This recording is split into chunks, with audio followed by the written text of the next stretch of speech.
Are you progressive?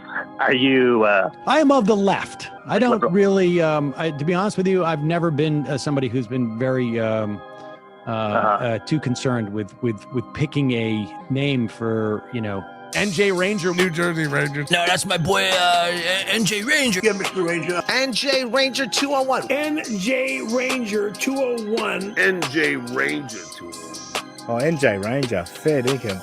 NJ Ranger, fucking brilliant. Thank you, NJ Ranger. I just learned something. There's a real hunger for interesting and informative things, which can also be entertaining. It doesn't have to be dull because it's informative and because it's important and serious. It doesn't have to be dull. It can be fascinating, you see. So yes, you're 100% right, NJ Ranger. He's a funny guy. NJ Ranger is actually funnier than a lot of LA comedians. 100% NJ Ranger. And this is what's scary, like guys like NJ Ranger, he would try to find out who these people were. There are too few of us. There are too many men up there with all their cop cars and everything. That's what they're always telling you. Never let your enemy tell you how many of you there are. Implying I work for MLC or NLO? Nah, I work for WNJR, bro. I'm a radio man. New Jersey Ranger for the win. NJ Ranger. Yes, he's a good man. New Jersey Ranger, who's a good egg. I don't like somebody who says they're free speech. I forget who pointed out earlier. NJ Ranger, actually. It was NJ fucking Ranger. Start challenging this corporate slave state. For lions are not the slaves of those who feed them, but rather those who feed them are at the mercy of the lions. For fear is the mark of the slave, whereas wild beasts make men afraid of them. Consistently hating on Kumia, always there to rain on his parade, and anyone that sweeps for him, NJ comes in and just obliterates them, bro. That's fucking incredible.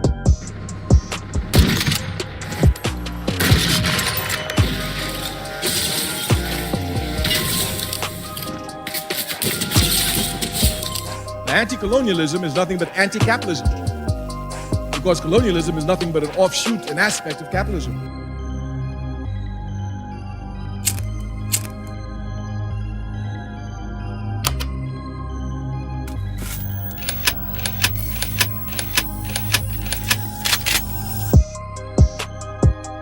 Are you from New? And I'm saying New Jersey because NJ to me it means New Jersey.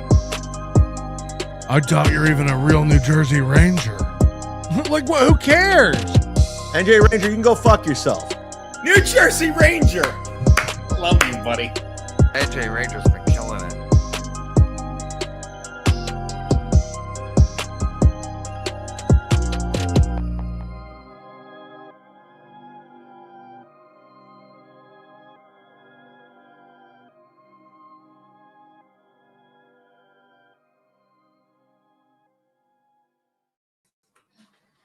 Welcome back. Hey now. Hey now. Welcome back to NJR Live. I'm your host, NJ Ranger 201, and with me as always, the great Flimsy Greenberg. Flimsy Greenberg. What's up, buddy? How you doing? I'm good. How about you? Good. Too bad I'm on the road this week, as you can tell. But I didn't have to fly, so I drove, so I was able to bring my my handy dandy mic arm and my all my equipment, so I can join you this evening. You still have a much more pro setup than a lot of the motherfuckers that are in our corner of the yeah, just all it takes is a mic arm and an XLR cable, and you're in business. Yeah, but what you need to do is you need to remember you got to hit the mic arm. You got to take really stick it to the mic arm. I wish my mic arm had the comedic timing that Karmic X does. That was some gold. That was some Karmic X gold. Now, my favorite. I want to kind of bring us right into our friend of the show, Ray DeVito, has Danny Brand's other daughter on tonight. Wait, you cut out. Can't hear you. You muted? There we are. Hit the wrong button. Is that what was going on today? There was. Yes. I heard a couple Vinnie Brand jokes. Was that Danny Brand's daughter on MLC? Yeah. Well, let's go right to Ray. We'll watch the moment where, because he, and I don't know what the fuck is up. He left Rewind on which is very, very unlike him. Oh yeah, I did notice that MLC had rewind on, which was a rare treat. Yeah, it really was. So now we're going to go back to we're going to see, because she gets up at some point and Ray is very shook by it. Okay, so it's at about, okay, it's here. Let's go. Are you? I am of the left. Somebody's gonna get fired for that blunder. There we go. Okay, so let's let me take this off. Let me share screen. Okay, so this is thereabouts where it pops off. They and then they fix it up. But are you Vinny's daughter? Is your father named Vinny? What? Pause. Oh no, Ray. Oh, Was that in the notes to not talk about? I have no clue, but we're gonna see her reaction. So. Uh-oh. Bruh.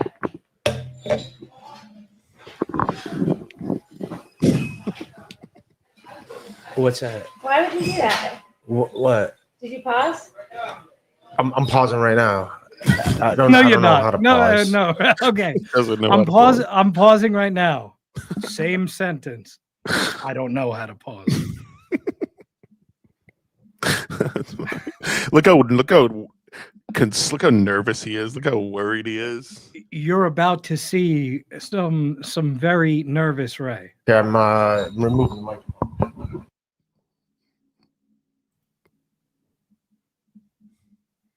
Look at him. I don't know. Kid, He said, little I don't kid know. getting chewed out. I'm trying to lip read. I didn't know that. Vinny Brand. Is this the one that Kumia chomped into? No, this apparently there's another daughter, another Brand daughter. And this one's a comedian? Allegedly. She looks like a kind of like a Timu Felicia a little bit. Did you get that? Did you see that? She had a little Felicia vibes, a little Gillespie vibes. There was a shot of her that she looked like friend of the show Victoria. I think it's mainly the glasses that my pattern recognition is. We are so back. We're back.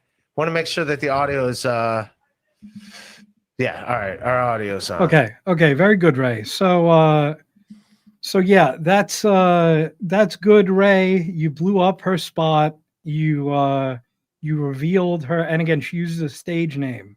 Mm-hmm. So Allie Mae, what's her name? Allie Mae, yes. Mm-hmm. So yeah, we wouldn't have known, or I guess I shouldn't say it. I wouldn't have known if it wasn't for Ray dropping that. So great OPSEC as always, Ray.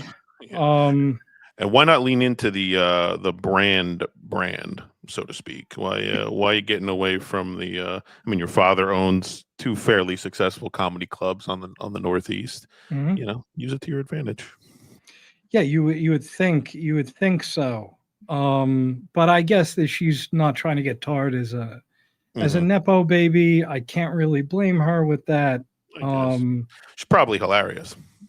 Yeah, again, she seemed okay on the show. Not the funniest Ray guest. Actually, I think that maybe that's a good segue, because I don't know if I think that you were unable to see because it had been taken down by the time that you got to it. But your boy was on the Rock Bottom podcast. Oh with yeah. Ray DeVito. Yeah, I had that pulled up, and I didn't get a chance to. I got maybe 5 minutes into it, and it got pulled down.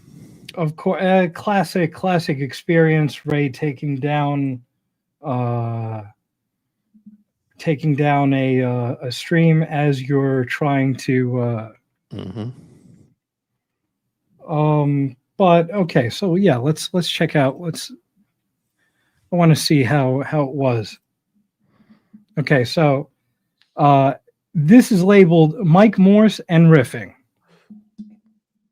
Enjoyed that one immensely, Ray. We played it. We played it on my show to great effect. A lot of people agreed with the sentiments that you were expressing, right?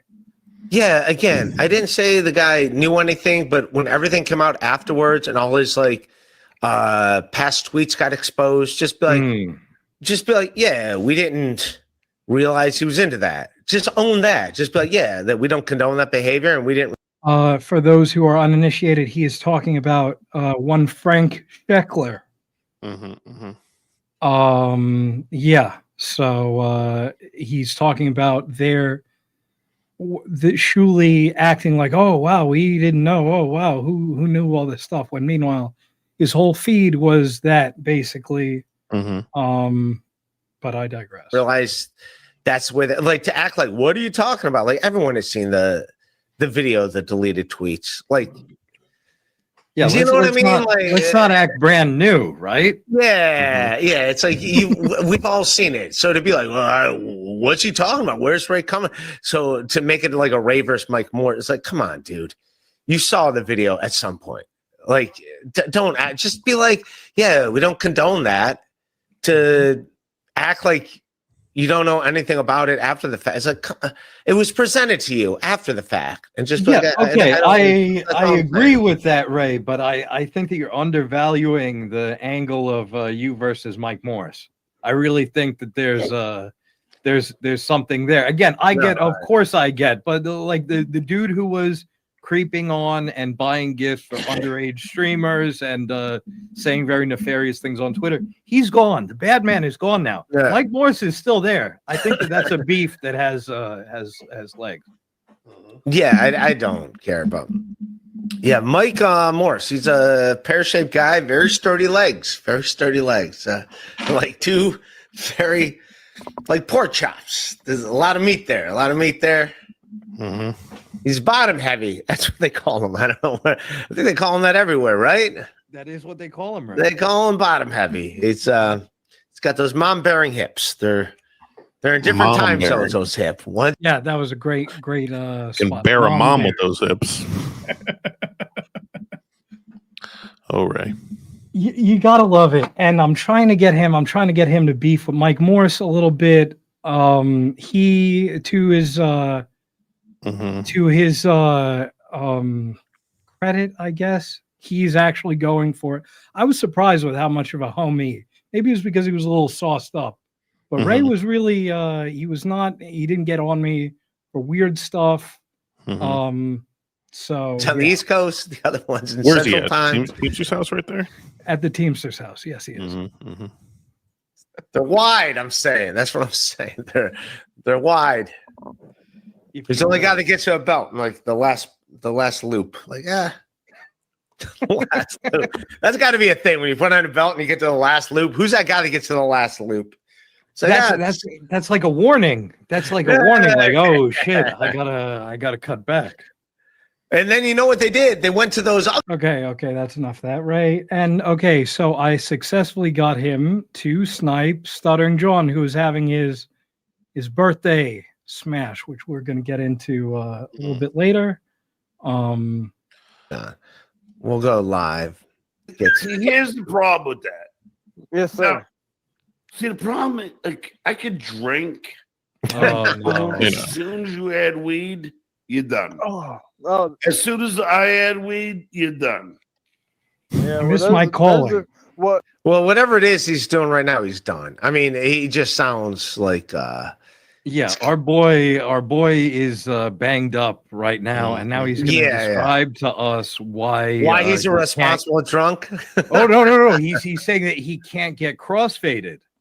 That's really what does him in, is what he was just crossfade. I haven't heard that word since I was listening to 90s rap.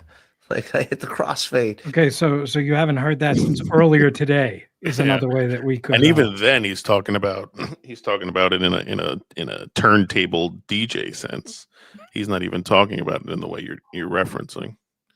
But well, that's what he goes on to say. DJs would say that. It's big on the DJ.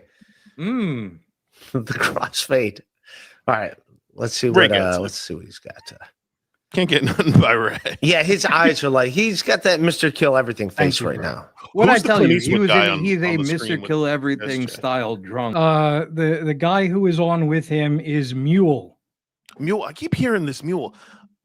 Who the fuck is? I mean, well, that's a digression, but who is this Mule guy I keep hearing about? I thought people were talking about Shmule and they were just like being cute with it, but Mule's an entity that I have no idea who this guy is.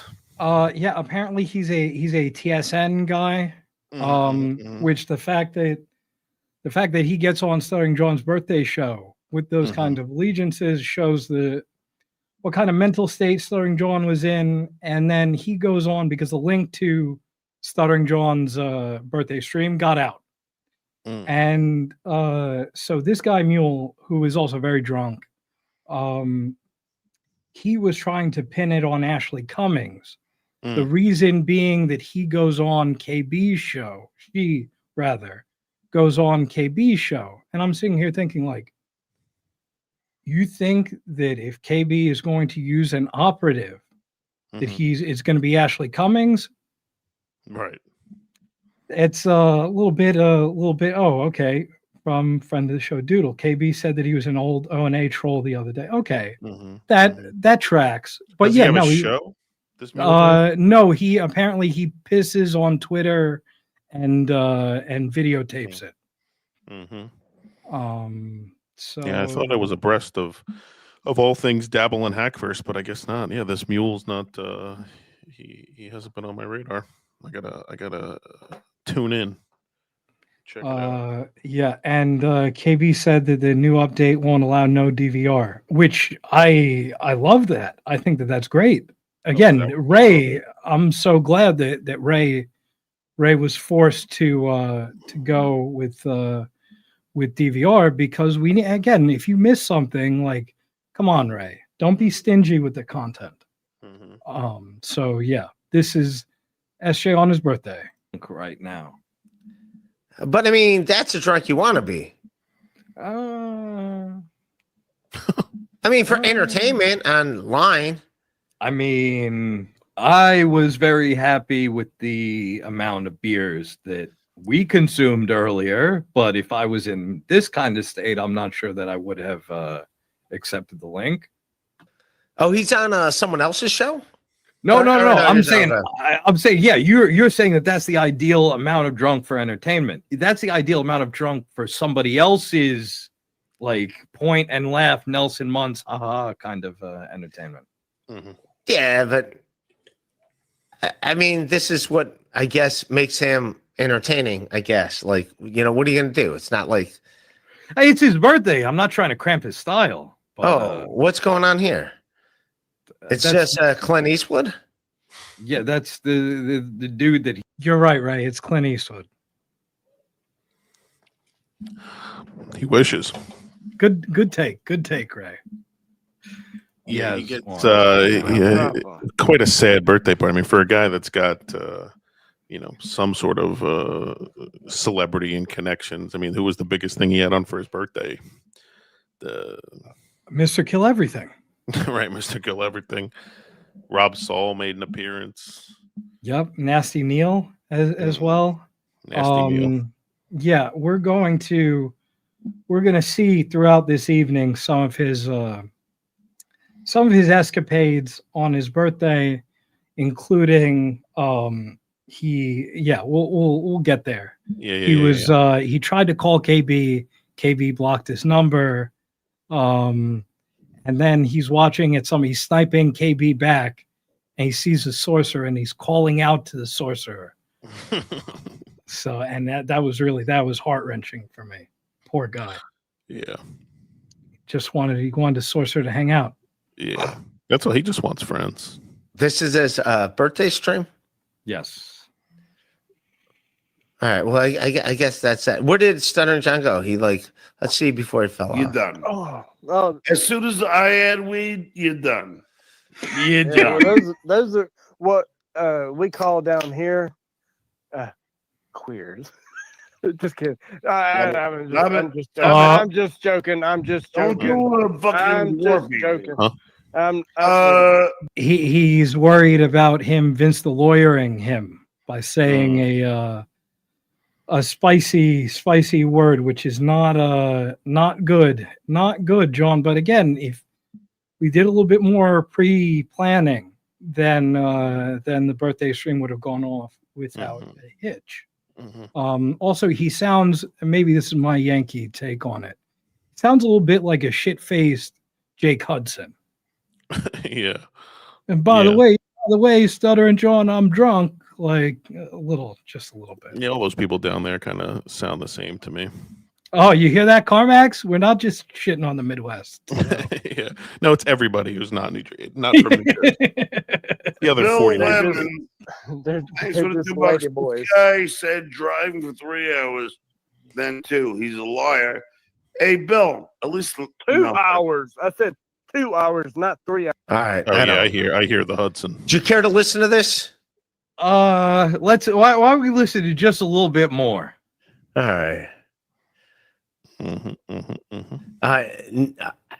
John should not be driving. And by the way, Bill, learn how to spell liar. It's very simple. Exactly. I mean, nobody can spell in what? the I mean, it drives me nuts. I'm Me a too, school Donnie. teacher.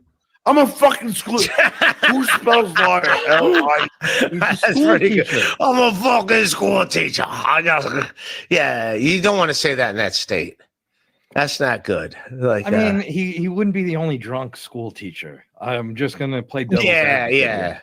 But I don't think other school teachers are online right now. No, Drunk, yelling, hopefully I'm a not. school teacher. You gotta respect me. I teach the kids. Yeah, We're gonna see a few Stuttering John impressions tonight, and this is not the worst. Although I agree with Jeff Closer, Ray has a terrible. He really does. He really does. That Ray, like Ray just has a terrible. Okay, and you can't. Yeah. PHAG. That's not how you spell that word. I can't live in this world. It's hilarious. It's like, Jesus, man. Come on, dude. Come on, man. You can't make this up. Yeah. It's like, you spell queer wrong. You can't even get that right. Jeez. Just like the like picture. You dumb fuck. Yeah. You dumb fuck. I'm a school teacher over here. Jesus, you dumb cunts. I'm a school teacher. What are you doing? That's Stuttering Dice Clay. Yeah. All right. So more to school teacher That's good John. take, right? Yeah, let's see what's up with Johnny. ER. Come on. Do Smoked better. 3 cigars tonight. Do better. Why can't they do better? They're losers, Johnny. He's quoting Big Lebowski. losers. I got that. You know, John didn't get that. you know, I would Okay. never do anything to go against you, man. Everything's an alliance. Everything's I'm like, smoking a Tatawahe. Oh, look. What are you doing? They call it. Sorcerer. I literally Come have on, no let's patience go, for brother. cooking. You belong here. It's 10:30. You're eating a turkey pot. Sorcerer. Why you eat so late?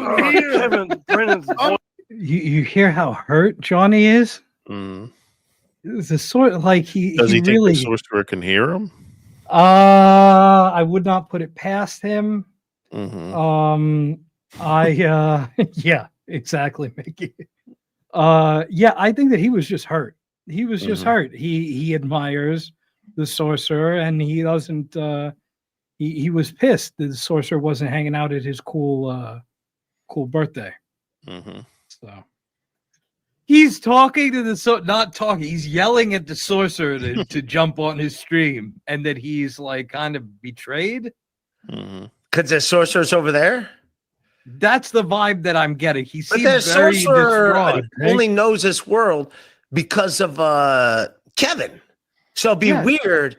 I mean, the sorcerer loves Kevin, and I mean he should. Like him and Kevin are boys. I think wasn't the sorcerer a Cardiff guy before he even got into MLC? I think the sorcerer came to MLC through the the larger Stuttering John Dabbleverse, as it were, if you will.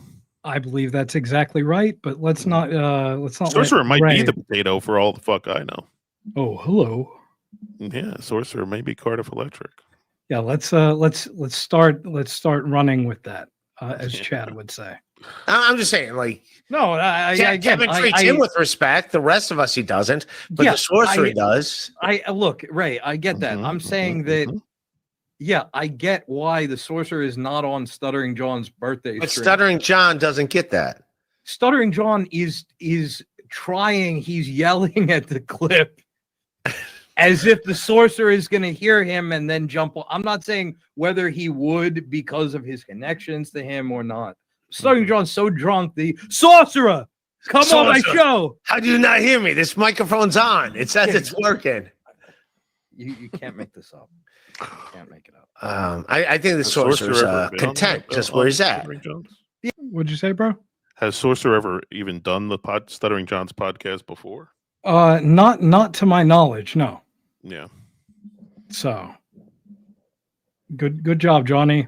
Yeah, I don't think that he's looking to pop on the SJ drunk as fuck birthday stream, but no. Oh wait, what is this? Yeah, apparently Tom Myers has something funny to say, so I'm really interested in that.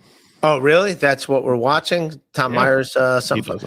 By the way, I never hated Tom Myers. Like I said that like and now we're gonna draw out the origins of the rift between Ray and Tom Myers. Ugh, the most boring rift of all time. I could give a fuck. Ray, can you explain the beef between you two? There is no beef. Okay. He was all right. Well, I'll say this: my history with Tom Myers. I thought, I did see some of his jokes. Like online, bong hit transplant and all that. The classic, yes. Yeah. And we were both on the show Frantic at the Stand, and a bunch of guest digital people. Oh, Tom, you're on Frantic? Tom Myers on Frantic. We definitely are here. We got to see that. And he purposely would tell these jokes that didn't make sense, but with such confidence. I thought he was doing a character because you go to his website and he's telling people stuff they don't want. He's not. He's not, Ray. He's not. I could see why he would get. I mean, if you don't understand Tom Myers, why you might think that, but Yeah, exactly, Mr. Rapier. He has one Tom take and just Ray repeats it. That's but again, it's par for the course with the Ray that we know and love. But I think Tom basically just, if I remember correctly, I think he just sort of inherited Kevin Brennan's disgust for Ray when he started becoming an MLC regular. So I think it was just sort of like the cool thing to do to hate Ray. And so he just sort of came in hot with his Ray hate and, just sort of more contrived. He's also a Chad guy. Right. Chad guy. Tom Myers just sucks all around. I mean, he's, I've had my fill of Tom Myers, but he's on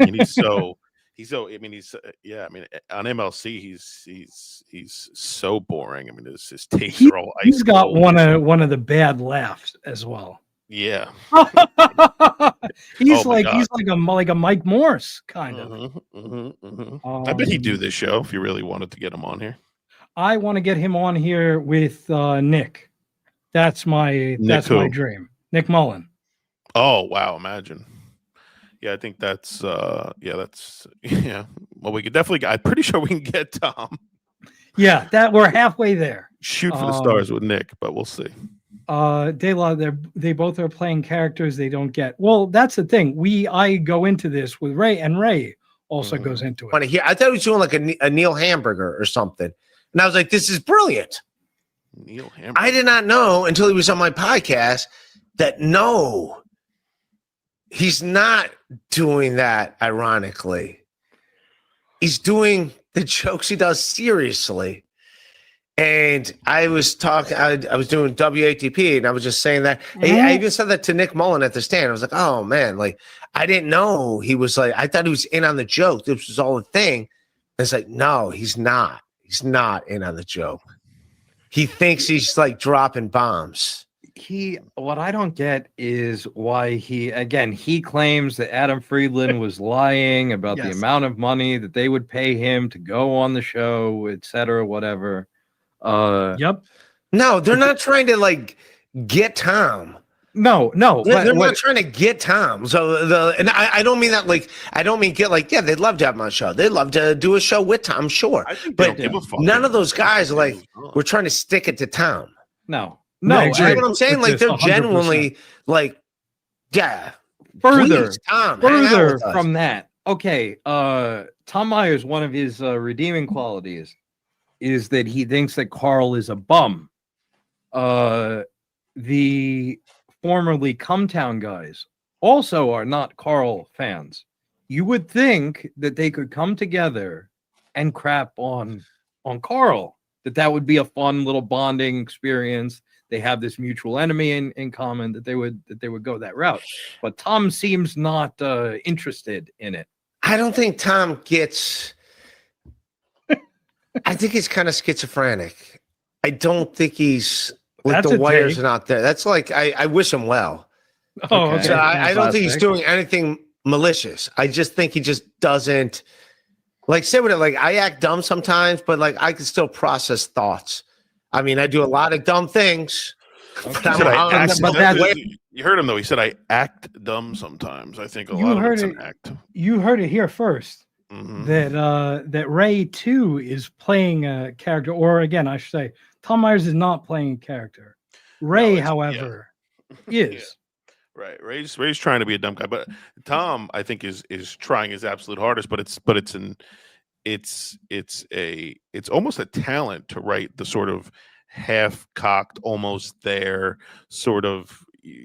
Almost like 51% of the way making sense. It's like it's almost a talent the way he crafts jokes to craft them so horribly. So it's like that's why it's to say that he's doing a character. I could see why one might think that, but I think after consuming enough Tom, I think that's Tom. Yeah, that's just what he is, and it's sort of a talent in and of itself. But Ray is just.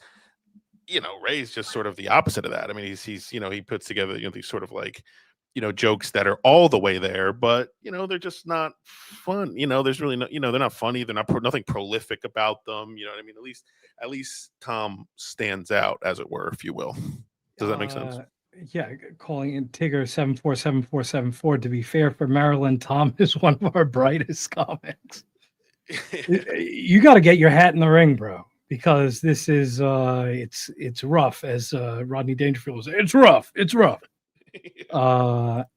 McDuck, who is also me, says, "Can we please take a moment to appreciate this? Appears to be 4 generations of commentary on screen." Yeah, the shit first brings people together. That MLC Foursquare. I mean, is that a nightmare blunt rotation or what?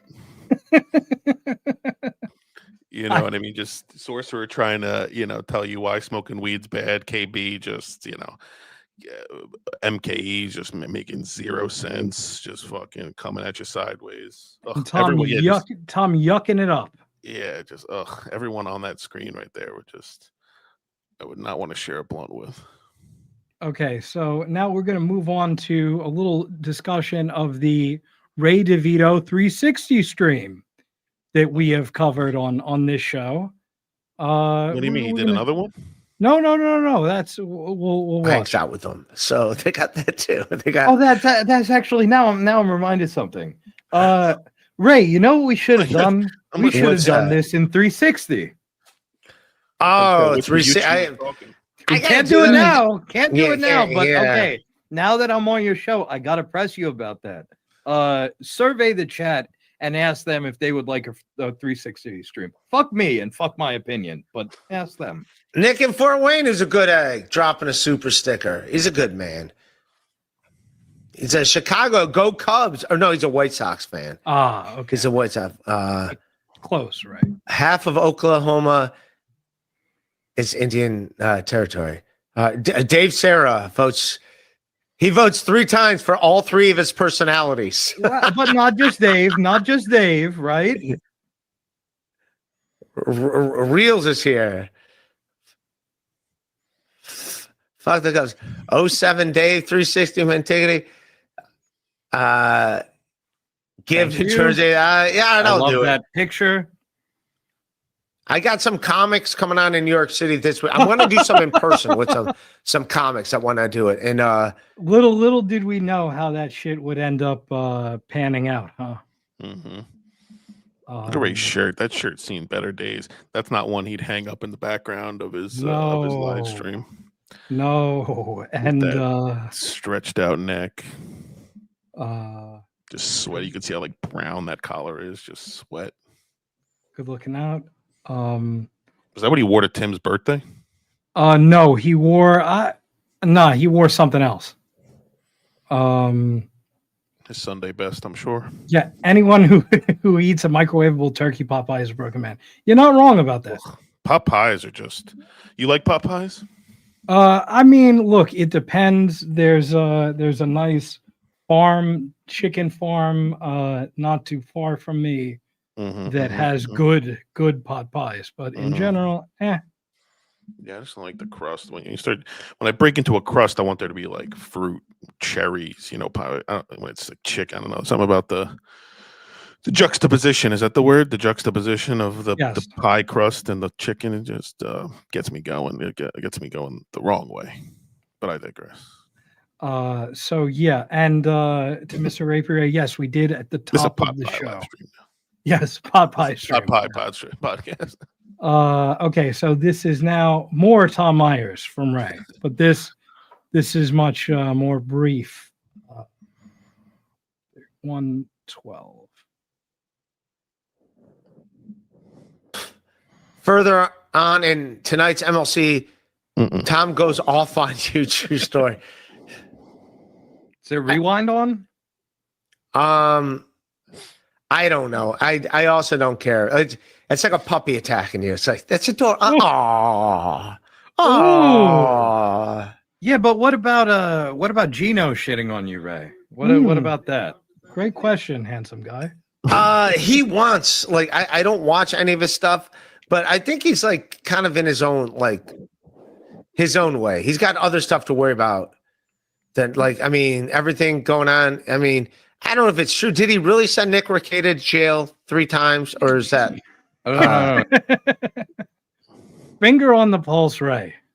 Did Gino really send Nick Ricada to jail 3 times? No. Nope, he didn't. No. I mean, look, there's still time, but you're mixing them up. He got steel toe caught up more than once. He did deeper on that podcast. Yeah. Yeah. All I got to say, last time I saw Gino, I saw him at the stand. I bought him some shots. We did some shots together. We hung out, and everything was cool. Great point. I haven't seen or heard from him since. So, okay, I am gonna update you as I updated you on my show, NJR Live. Okay. Gino still shits on you consistently up to and including earlier this week when he was on MLC. Okay. But I digress. Yeah, it's like I don't think people take him serious anymore, except the Minnesota courts. Anymore? Oh shit! I was about to say that, and I interrupted myself, because I'm a hack. I was about to take past NJ's take. Ray got to the joke before you. No, I got to the joke before me. Oh, whoa. Yeah, he's like, I don't think that people respect what Gino has to say anymore. Anymore? Yeah. I don't think, you know what I mean? So it's like, it's all right. You know, okay. He's at Teams and Tim's right now. We got that. For this taken care of. I wish him well. What do you want me to say? Like I see. I would like you to shit on him back. That would be, and again, it's easy. Even a civilian like me can do it. Gino shit on me on his crappy little drunk ass stream with Matt Mead, and then I played it on my stream, and I shit on him. I think he wants me to shit on him. Like, I don't watch his stuff. I don't care to watch it. Like, there's no like most people don't, Ray. Yeah. So I think he's just like trying to grasp at straws because there's no traction anywhere he goes. So he's just trying to grasp something. And I think steel toe is like the biggest thing for him to grasp at, you know? And the more he like contradicts himself and says like weird shit, the less serious people take him. I don't think anyone like really takes it like to heart. 100%, Harry. Well, I don't know, Ray. Just say something about that may Gino. be true. But like, it's like, okay, I'm trying to get, and you see me starting to get exasperated. We're in the whatever, half an hour, a little past the half an hour mark of Ray. And it's like, okay, Gino, we told you when you were on here that Gino still shits on you. Gino has shat on you since. I'm telling you, I have never worked you, Ray. I'm telling you, and you're, I wish him well. He's a good egg, and he's trying to high road this. What the fuck is wrong with you, bro? He's always, I mean, Ray's never gonna, if you're trying to lead him down a path, he's gonna do everything he can to sort of kick and scream in the opposite direction. He's never gonna get caught, like, you know, just because you sort of let him down this road to Gino. He's gonna be like, oh yeah, you want me to talk shit about Gino? Let me just talk shit about Gino. He's just sort of looking for the, looking for the out, looking for the, what Gino gets out of it and blah blah blah. But, it's like, okay, and you think that Gino's shit's gonna skyrocket from 15 viewers to 25 viewers. Ray, like, you're gonna be so fucking stingy? You're gonna let this guy shit all over you with no response? Yeah, I think, and maybe, I mean, it might just be that Ray really doesn't give a fuck about Gino. I mean, maybe he's really got to sort of have it out for somebody to really, dig in, to dig in on some beef. But who that person is, he seems to shy away from all beefs, no weird stuff. I just want to have my, my random fucking weird guests on and do my, shitty live streams that no one cares about. And, Ray doesn't seem interested in beefing or the shit that sells, despite your sound advice.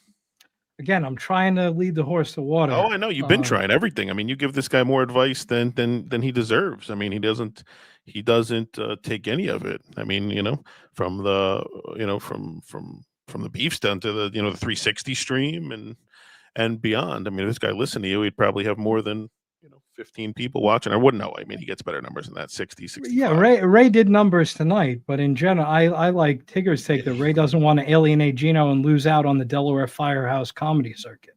Right. Yeah, exactly. He's conscious of sort of ripping on comedians, I think, because he doesn't want anything from these, live streams where he makes $12 to sort of interfere with where he's convinced he makes his real money, which is sort of in these clubs. God forbid he runs into Gino at the Stand or something. Ray doesn't want that beef. Oh no. And to address Domo, okay, I've said it before. I watched Chad for a long ass time, and I defended his ass in front of Melton by saying that when Chad was doing Kumia's Cucks, Chad was an imperfect vessel for my hatred of Count Kumia and the Cucks. Mm-hmm. Then, okay, once this guy acted brand new and doodled me, if you will, as it were, then you're done. Ray, to his credit, hasn't ever gone off on me like that. But right. Ray, you got to listen every once in a while. I have your best interest and our watching best interest at heart. Right. You're just trying. I mean, at the end of the day, we're all just trying to make content, comment on the content, you know what I mean? And he's one of the premier figures in this verse. I mean, it'd be nice if he, if he did a little soft shoe, maybe juggled a little bit, put on a little show, just a little bit. And Mr. Blue Sky, watch this. Hey, Keanu. And again, I told you, and all these Dabbleverse faggots. Right. Is there anything worse than when Gino says, well, watch this?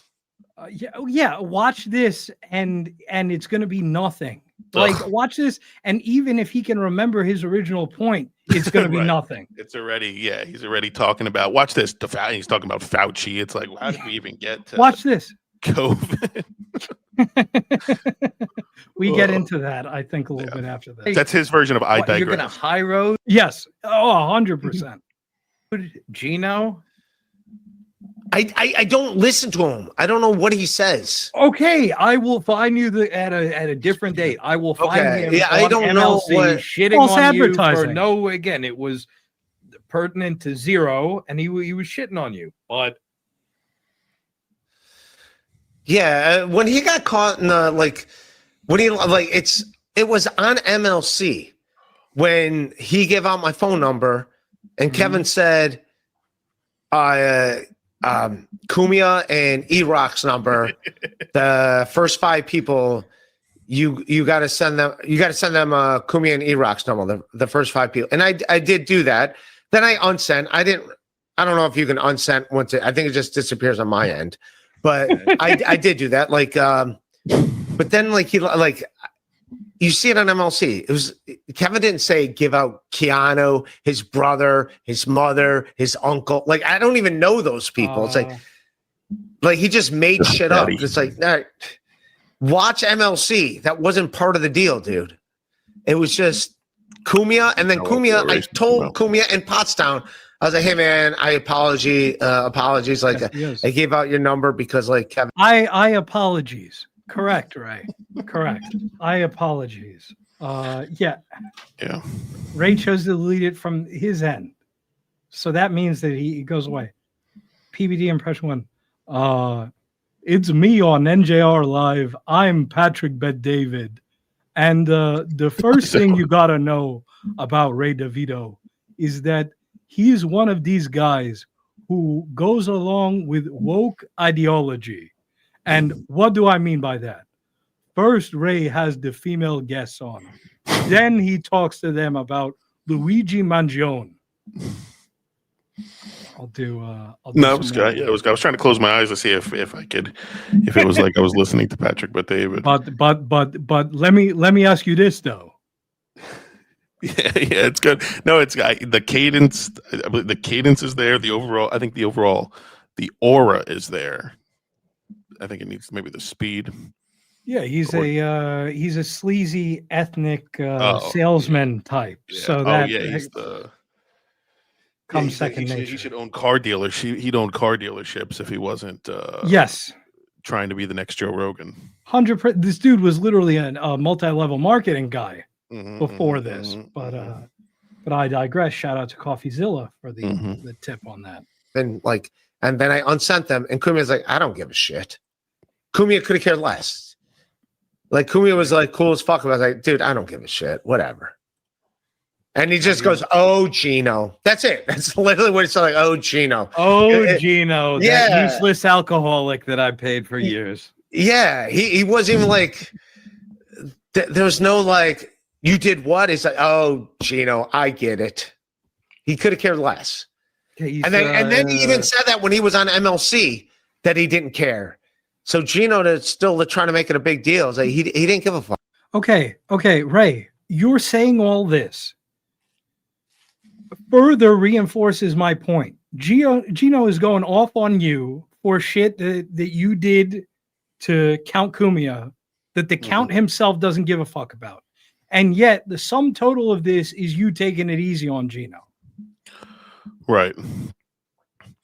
Yeah, he just doesn't want, he doesn't want any smoke with Gino.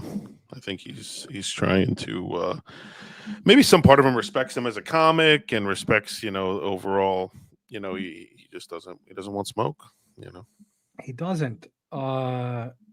And for the small sum of $48,000, you can get a 30-minute video call with PBD on real neck. numbers too. Yeah, it's probably what he charges for one of those professional cameos. Yeah, they all have the Minect. Learn from the great minds of the PBD podcast. Oh, is that Minect? Yeah, I saw that. And Terrence Howard too. You can call up Terrence Howard for a few stacks and learn all about math. Yeah, someone. I think it was it Nick. Maybe it was Nick Fuentes was charging like $15,000. Okay, more reasonable. Yeah, but it's like shit. Yeah, I don't know what you can accomplish with Nick Fuentes for $15,000 for 30-minute call, but how to say N with vim and vigor. How to make an N tower. Fuck, he didn't give a fuck. Day one, he didn't care at all. So that's like, I don't even know he's got a brother. Like, how can he just bring in a random family? It's like, yeah, dude, Gino's got a brother that I don't know his brother. I think it was on Friday. They were streaming together, and you might be shocked by this. They were talking about COVID. I know. Everybody at home, brace yourselves. It never happens. I know. But the COVID is gonna get. I did see that. I did. That got me. That got me. That was some out of nowhere. COVID is gonna get you. Yeah, that was like, okay, Ray. Okay, this is why we tune in. It doesn't even rhyme. Rhythm is gonna get. It doesn't even rhyme. It's just nobody gets. Yeah. Classic, Ray. I did see. I don't know if that's true or not. I don't think it's Gino's fault that someone died that he gave him COVID too. I mean, it's a little much, but him laughing at the guy. It might not be his fault, but this dude is blaming the dude himself for he was a fat fuck and he had this. Yeah. I was just shooting bullets in this area. If he wasn't so fat, he wouldn't have caught any straight bullets. This fat son of a bitch. And this is he's so fat he couldn't move out of the way of these bullets I was randomly shooting. What a piece of shit. This is the guy who lectures us on personal responsibility. He's Mr. Personal Responsibility. He was giving a lecture on it the other day. And meanwhile, it's on Kayla Ricotta, who, let me make this clear if the court is watching. I don't give a fuck about the Ricottas. If they burst into flames in front of me and I had to pee, I'm not sure. I might look for a bathroom. But Kayla Ricotta has to take responsibility for Aaron to be a cool guy in front of Gino on his shitty little show and send this nude to Gino. She has to take responsibility for that. So yeah, Gino, again, the guy who won't take responsibility for potentially killing somebody allegedly due to COVID, is going to be. That's not his fault. I mean, that's a shame that guy died. It's not like he made out with them. I mean, Gino, he couldn't have died of COVID, right? COVID's just the flu with a better publicist. So that's his T-shirt. That's his T-shirt. It's his opening and closing joke. No, it is like out of all the things that happen when you take that stance that he does, somebody dying. Rip alert! In the words of a great man and a great comic, nobody cared about the death pool until somebody died. It's true. Oh, that's one shot Zumock. Yeah, that's another guy that it won't. It's one of the all-time quotes. Nobody cared about that. It's like nobody cared about who won the Super Bowl until somebody won the Super Bowl. What the fuck are you talking about? Okay, I know Tio Hank loves that quote. Tio Hank's a punk. He was supposed to hang with us tonight. A little further on in tonight's MLC, Tom goes off on you. So yeah, again, he's big timing Tom Myers. This timestamp is titled Felicia Carmax. Okay. This is in the Dabbleverse that you're into. You catch me up.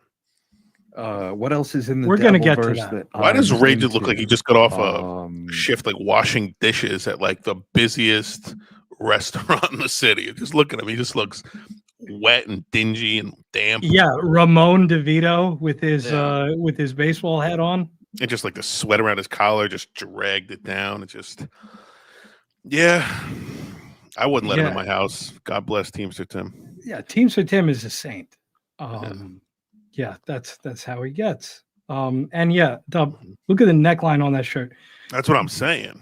Much is made of Stuttering John's necklines that he puts his Fred Flintstone head through there, and it's blown out.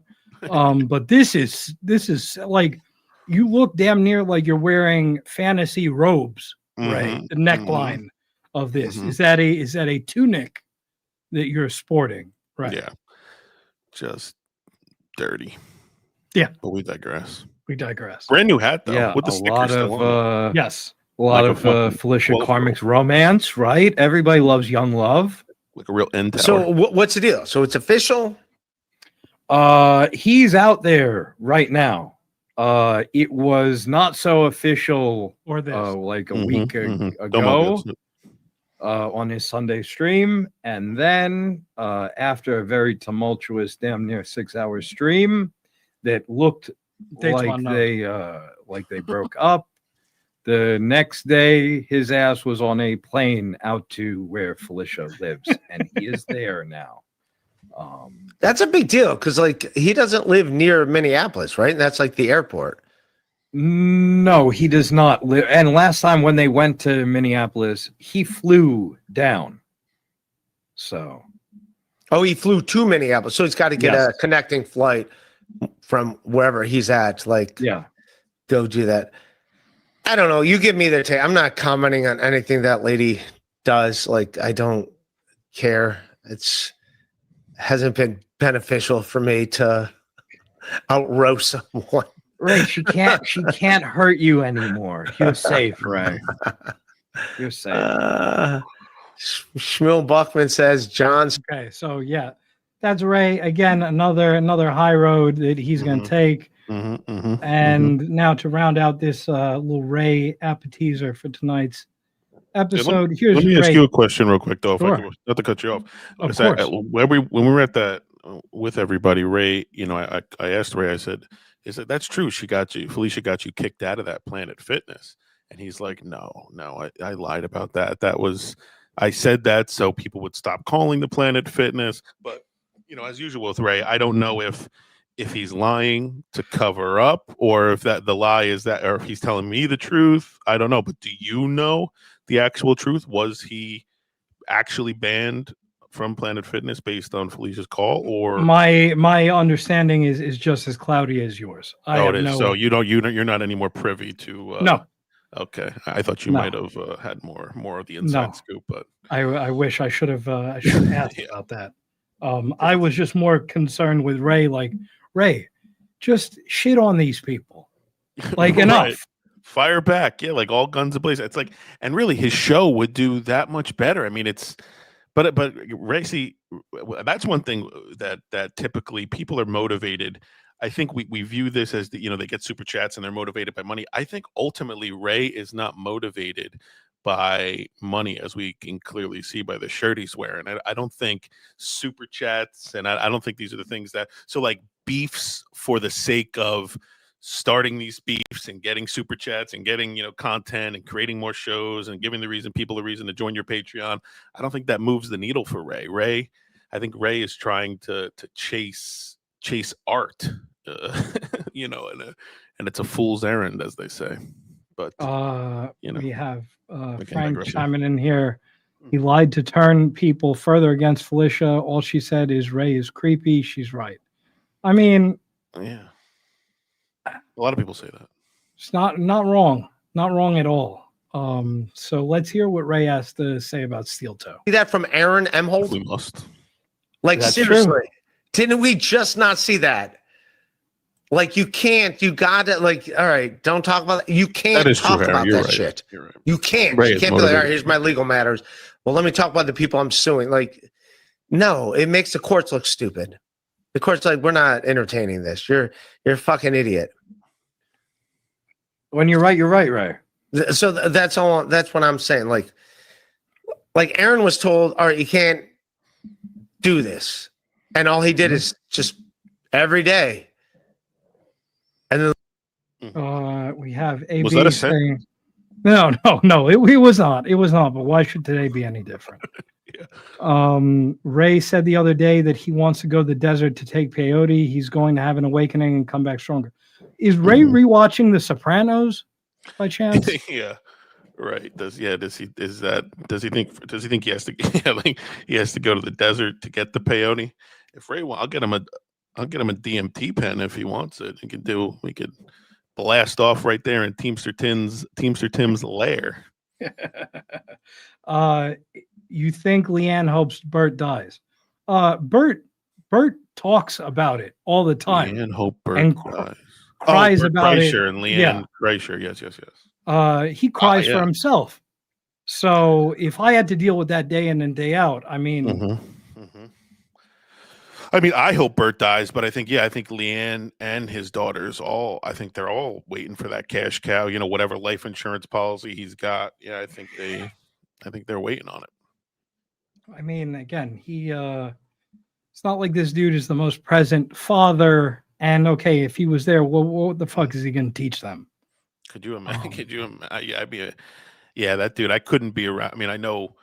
I've known guys. That's a phenotype. That's a certain type of guy. 100%. Yeah, it's like I can't be around that kind of energy for too long. It just gives me douche chills. So I can only imagine what it's like being that person's brother, being that person's friend, God forbid, being that person's child, that person's wife, significant other. It's got to be fucking exhausting. So yeah, I would hope that when he goes on tour, that his plane goes down in a fiery wreck. YouTube's terms of service. YouTube. In Minecraft. Yes. And Chris Mack, Bert's daughters hate him, guaranteed. 100. Okay, if your old man was taking out his shitty drawers in front of an arena of thousands of people, like this is a cool, fun thing to do at, I don't know, 50, whatever the fuck Bert is. Yeah, I would not. Again, it's one of those moments where, thank God my old man is no longer with us. Not that he would have done that while he was alive, but like, thankfully. And maybe we could talk to Earl. All right, isn't that his friend? Talk to Earl, Mr. Skakel. We should ask him about that. Aren't they friends? They're friends, right? Yeah, he's a West Coast guy. Pay my buddy to talk about it. I'm not allowed to talk. Here, let's attach. Here's a Bert a comedy store 1099 dude? because I'm paying you. It's a comedy store guy. I believe so. I think that all those hacks moved to Austin. So. Right. Yeah, numero uno. We're going right into that after this. To talk about it, like I think he's going to jail for more than 15 days. I think he's fucked. Because he's going to talk about it more. He's not going to stop talking about it.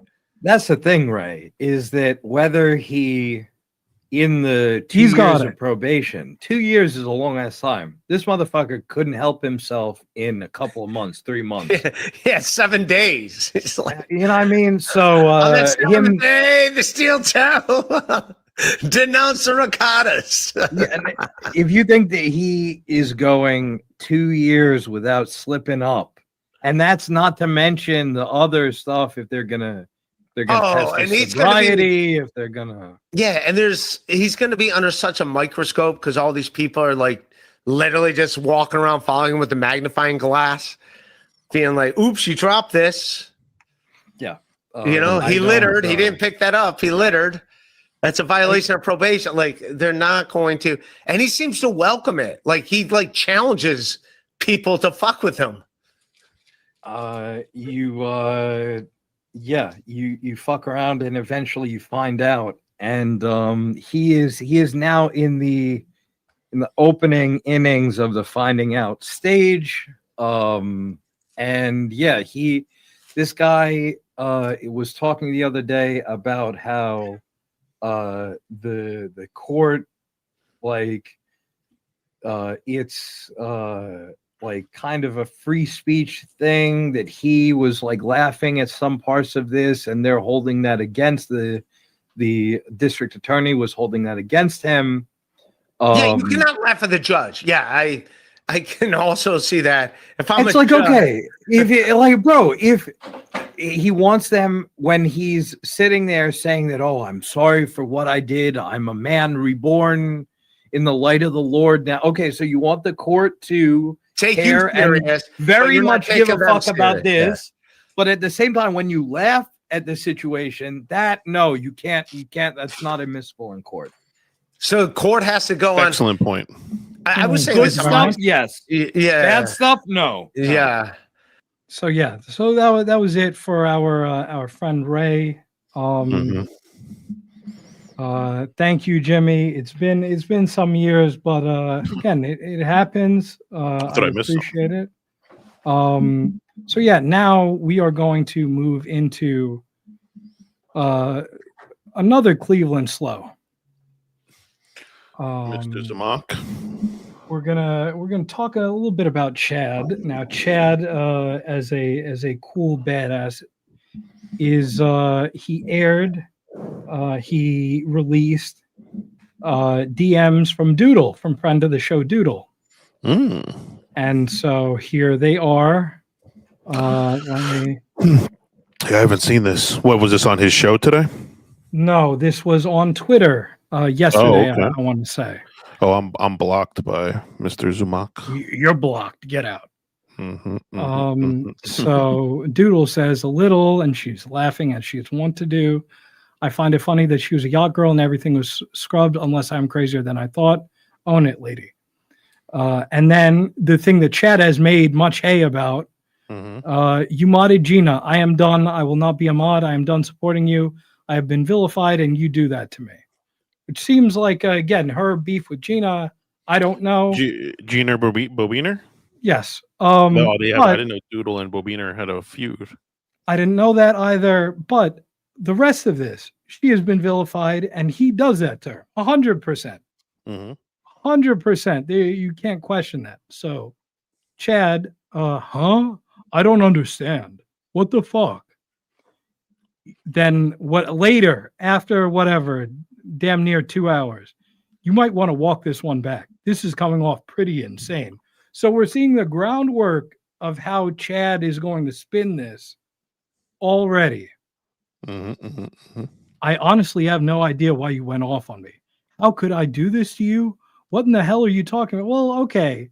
You made her the poster child of the death pool grift, as if you have no culpability in this shit.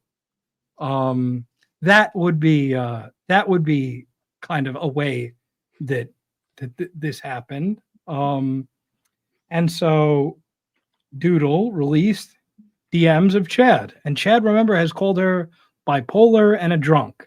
So now we're going to see who seems more bipolar, who seems more drunk. Whoa, who is this? George R.R. Martin? It might be for the best anyway. You really flamed that fire, fanned the flames, flamed that fire. But I digress. About owing you $500 for the death pool after I cut it off. Got to get that in there because it was already cut off. Okay, cool. I still get shit for that, and I ended up losing one of my biggest donors because of it. I honestly don't think you were much of a fan anyway, and more of a troll. Wow. So this woman who got into it with people, I'm not going to say on your behalf, but for supporting you. You think that this was just a long troll? Yeah. I'm tired of getting these messages from people who say they are diehard fans, and then I offended them by something I have no idea what I did. Next thing I know, I'm getting messages like this, and you're bad-mouthing me in other chats. Well, like, okay, how do you know that? Unless you claim not to watch anything. So your little flying monkeys are screenshotting people's free speech in other chats, sending it to you. Well, that's a little. Yeah. With that being said, take care. I already saw you cancel your Patreon. Get some help because this is insane behaviors. I think Behavius is a linebacker for University of Virginia. Jake and then exactly. And then later on a different date, clearly, I'll never pay you a dime, and I regret thinking you were a loyal fan. You aren't, and you weren't a fan, and you are not loyal. You are my worst nightmare. I regret trusting you with anything. I regret thinking you had my back more so than bringing Melton into this. I don't know what the fuck that means, but I digress. You're both you. Oh, so now she is Melton. She is the great, like whatever, like the Iranians, the great Satan and the little Satan. So Melton, and then Doodle. Doodle is Israel. You're both users. You might as well go into NLO's chat room now with all the other losers that turned. You fuck with my show, and it's unforgivable. You didn't win because that contest was shut down, and none of you gave a fuck until Ski died. He said the line, Bart. Like, holy shit. Like, yeah, and this another take. According to the Z-Man, Doodles will be an onion by the end of the month. Melton Ball washing. Of course, it's the stock response. Like, you can't. Again, I'm repeating myself. You cannot make this shit up. Mm-hmm. You cannot make this shit up. And so Doodle responds, Chad, I always supported you and try to give you advice. I've been told to kill myself and have been called really nasty things because of my support. You modded a person who was involved with nefarious things that were done to your supporters over 2 years ago. I was banned for 4 months because you asked me to count likes. And then continued. I kept this all quiet so you wouldn't get crap from the trolls. I never asked for the money and never asked for a refund. I'm a silly chatter. I have no control over people. How could I stop them for ribbing you about the stupid death pool? How could I influence Permaseal? I don't have any power. I didn't fan any flames. In fact, I asked people to stop including me in their chats about it. True. I'm not going into NLO's chat. I have integrity. Seems like a really reasoned response for somebody who's getting shit on like this. Mm-hmm. And chat, I don't know who said what or who did what. I barely pay attention to these chat rooms and I disconnect when I'm not live. This isn't my real life, but it's starting to affect my show because you're the main topic whenever I go live. I don't owe you a dime and I was kind to you. You also don't owe me anything, but you've been very unfair. Again, now he's doing a Donna. You've been very unfair to me. You've said a lot of nasty things. Okay, Doodle is a nasty woman. Okay, no. I did one death pool scam. Okay, many people say that it was a great death pool. Okay, folks. One of the best. That's an excellent Trump, by the way. Excellent Trump. Thank you very much. Far better than the PBD, but excellent Trump. Thank you very much. You are the one who aggressively kept saying you picked Ski Mask first, and to go back and look, you did do that publicly, causing an uproar and others to say I picked Ski Mask, putting me in terrible. Well, okay, how does that put you in a terrible position, idiot?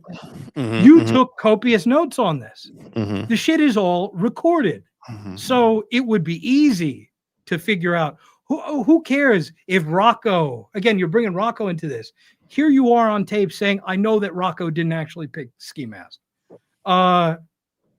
So what the fuck? What the fuck? And now, yeah, keep blaming her to this. Yeah, I was nice to you. Yeah, I hear someone who's very, very, very hurt. And also, you know, if this, you know, you're starting to hurt my business every time I go live, you're the topic. I mean, just think, I mean, if paying out the $500 to Doodle, think of how this would have flipped everything on its head. I think, I mean, is a $500 payout to Doodle be so beyond you that like you wouldn't, that would have bought back so much good grace. It's if it was doing so much damage to your business, invest the $500 to buy back your audience and think of, you know, how many people would just, oh my God, Chad, what a stand-up guy and blah, blah, blah. But I don't think he has $500, but I think no, Flimsy, he's got $100K in an investment account. So yeah, the number keeps growing and growing, and yeah. No, you're 100. Show us the receipts. Yeah.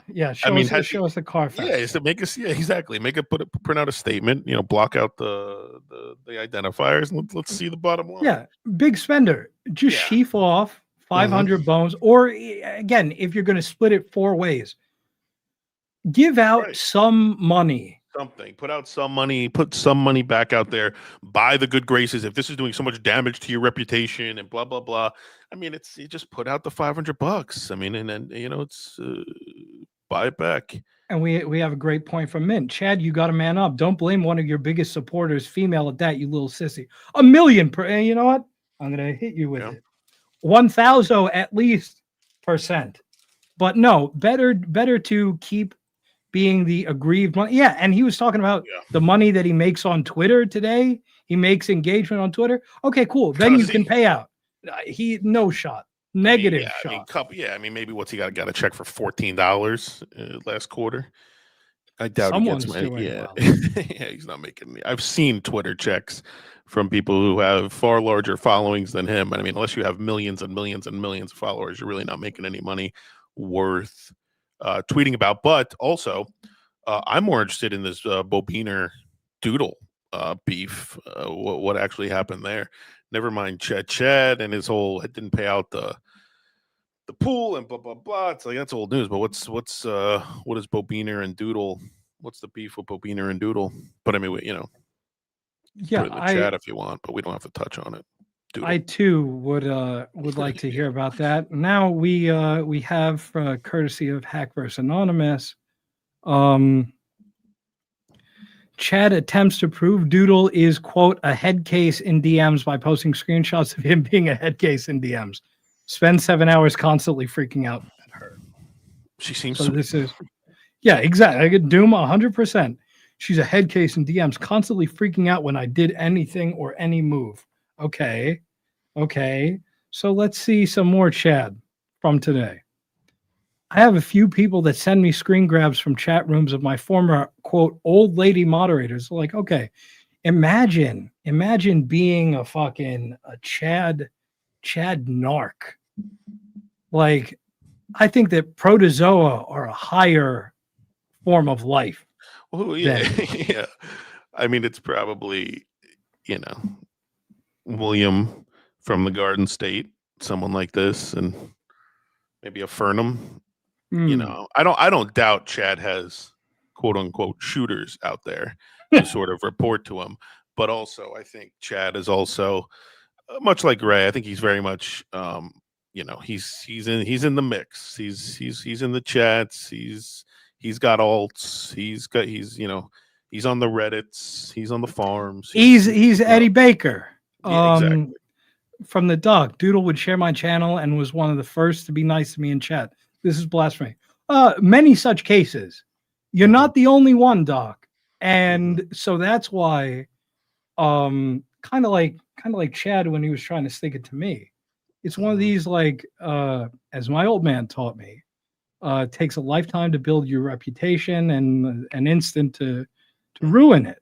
And for him to he's throwing at her like, oh, she's constantly, anytime I make any move, she's in my DMs. It's like, I'm sure these were welcomed conversations, up until they, up until it's too much. Yeah. Right. Now it's like, oh, anytime I made any move, it's like, it sounds like, she was a fan, probably more so than than Chad deserved to have, who was, true. Seemingly invested. And then, when, maybe Chad did this or Chad, she would, send him comments or send him, messages or Chad, I think you're going after this guy too much, or kind of like what you do with Ray, or like kind of like what I did with Chad, or kind of like with what you do with Chad. And I understand. These guys are all lucky to have fans like yourselves who are super invested, and you can sort of you're involved in sort of the in their DMs and whatnot. Me, I'm the kind of fan I just like to observe and sort of let them do what they do, and then just sort of I try not to get too involved in the mix. But I'm saying these guys, Chad, Ray, they appreciate fans like you up until they don't, up until it doesn't work to their benefit anymore, and then they'll use that exact fandom against you as if it's something they weren't using to their benefit the entire time, as it were, if you will. But I digress. Yeah, he needs complete ball washing. Anything short of complete ball washing is betrayal. Right. That's why I don't even get involved with that. I like to watch from as soon as you start, sending these guys emails and DMs and stuff like this, it's like, it's too much, Yeah, it is. Talking mad shit about me, and it seems to be bonding them. I was like, okay, Chad, if enough people dislike you that they have this as a commonality and now can make friends about it, right? Wouldn't that give you pause? Wouldn't that be like, hey, have I done something wrong? If so many people are on the same page, how pathetic is your lonely life that you have to talk shit about me for approval from losers in these gay chat rooms? The best part is I did nothing to these. Well, all right. You called Doodle a cunt. You told her to go fuck herself multiple times, but you did nothing to her. Right. You're right, Chad. The one thing I've learned is none of these people are your friends. I'll never again mail stuff out on my own dime, except for today that he was talking about that. And pause on that real quick. I mean, the mailing out on there. I mean, who? I'm sure Doodle's given him her address for shirts and stickers, and that's another reason. Like, you don't sort of want to, imagine giving Chad. All's going well. You guys are fun. You guys are having fun. You just put your bet on Ski Mask. In the death pool. Ski is still alive. All's well in the world. And you think you're just putting it, giving Chad your address for whatever the fuck Hackamania t-shirt. What was it? What was Zumockamania? Yeah, and then now here you are, October 2025. Chad's completely turned on you, and he's got your home address. It's like, no thanks. It's like, I don't need Chad having my PayPal, my email, my home address, what color kind of car I got. Chad seems like the worst kind of vindictive dude. It's like, no, keep him 100% arm's length and even further. Even when I watched Chad and he offered to mail me a t-shirt. No, I'm good on that. Although now that I have PO box, I don't give a fuck. Chad, send me that t-shirt. That's true too. I have a PO box as well. I just don't want. I bought a t-shirt. I bought a Chad tee. I gave him $40 for a t-shirt at the Tennessee Beer Hall, and then immediately gave it to a homeless guy outside with the bottle of hot sauce it came with. Perfect. The gift. What do you get the man who has everything? Exactly. I'll never again mail stuff out on my own dime. Comp tickets to my show. Bring you backstage at my shows, buy you food and drinks, because you'll just go the way the wind blows to fit in with chat room losers. Chat room losers, aka people who watch this stuff. I just want that to be right. Are they friends? And the same thing. He's like, these people aren't your. Are they? Is it a chat room? Are they chat room losers? Were these people your friends? Now they're not your friends. Like, who are these people to you? I mean, this is just the ramblings of a desperate, lonely man. And I didn't realize. This seems to imply that Doodle and Chad have met IRL. Is that the case here? Not to my knowledge. Bring backstage. I guess he's just talking in general. Bring you backstage at my show. Yeah, because Chad gives back. It's so sad, and your life is sad. The difference is, I'm not going to single anyone out or talk shit about you on my show to have people gain up on you. I want to address this from Mr. Z, friend of the show. Who would you be more concerned about having your address, Stuttering John or Chadley? Chad has stalked people before.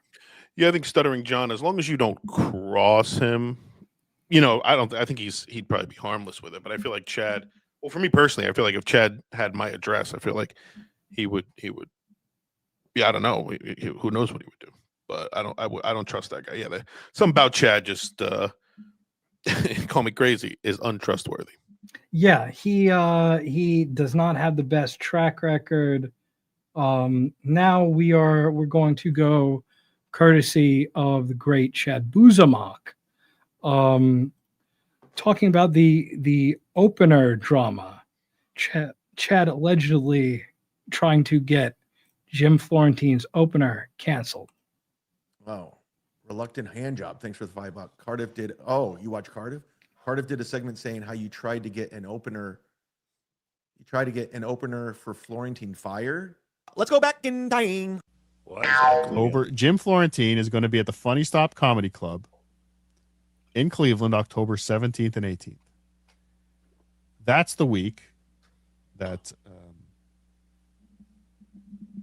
Chad is going to Cleveland. For super secret reasons that he's not telling anyone about. Well, that was nice of Jim to, put Chad on his show so Chad could have a free flight up to see his family. No. What? That's not the news. Oh. Chad is not on opening for Jim Florentine in Cleveland. Oh. Okay. Jim Florentine did not call Chad Zumock to open in his hometown. But Chad Zumock did try to get that opener fired so that Chad Zumock could be the opener. Ooh. No. Yes. Stop it. Chad, that can't be. That can't be. You said that fucking with people's gigs is a scumbag move, right? I'll be curious to see what kind of evidence he has here. Yeah, I would love to hear it. These are both Fact claims. Jack confirmed. What are you Cross-checked, talking about? double-checked. Chad Zumock tried to get Cardiff. the guy that was booked to open for Jim Florentine in Cleveland October 17th and 18th. And he tried to get him kicked off the gig so that they could put Chad on. How? He right to Florentine. Right to Florentine, right to the comedy. He went to a few different sources. Fair. This isn't fair. This is my hometown. This isn't fair. Like, what did he do? What did he say? I cannot reveal the details. I can only reveal the facts. And the fact is that Chad tried to get an opener kicked off the show so that he could go and open for Jim Florentine in Cleveland. When Jim declined his request, when Jim politely declined his request, that's when Chad started talking about trying to look for other gigs. Yeah, he basically did. And other bookings. And he's still begging for bookings in his hometown where he used to be on the radio. He cannot get on a comedy stage without begging on his YouTube show. Chad, or call calling in. his old friend Jim Florentine and asking for an opening spot and to fire some other young comedian. Chad, call in. Yeah, Chad, call in. Leave Ray DeVito alone. This is Ray DeVito's big break. Call in. Call in like you called Jim Florentine and tried to get him to fire his opening act so that you could open for him. Call in, Chad. I dare you.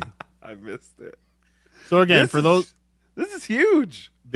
Mr. Z asking thoughts on what Chad will be doing in Cleveland in the next 4 to 5 days. I think that he's doing his mock Thanksgiving because he's not going to be up there for Thanksgiving. He then goes on in his show to say that it's alumni week at Kent State.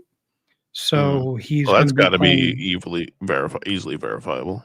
Yes. He is going to be playing rec basketball. I'm going to say that he's going to be doing some drinking. I know, perish the thought, but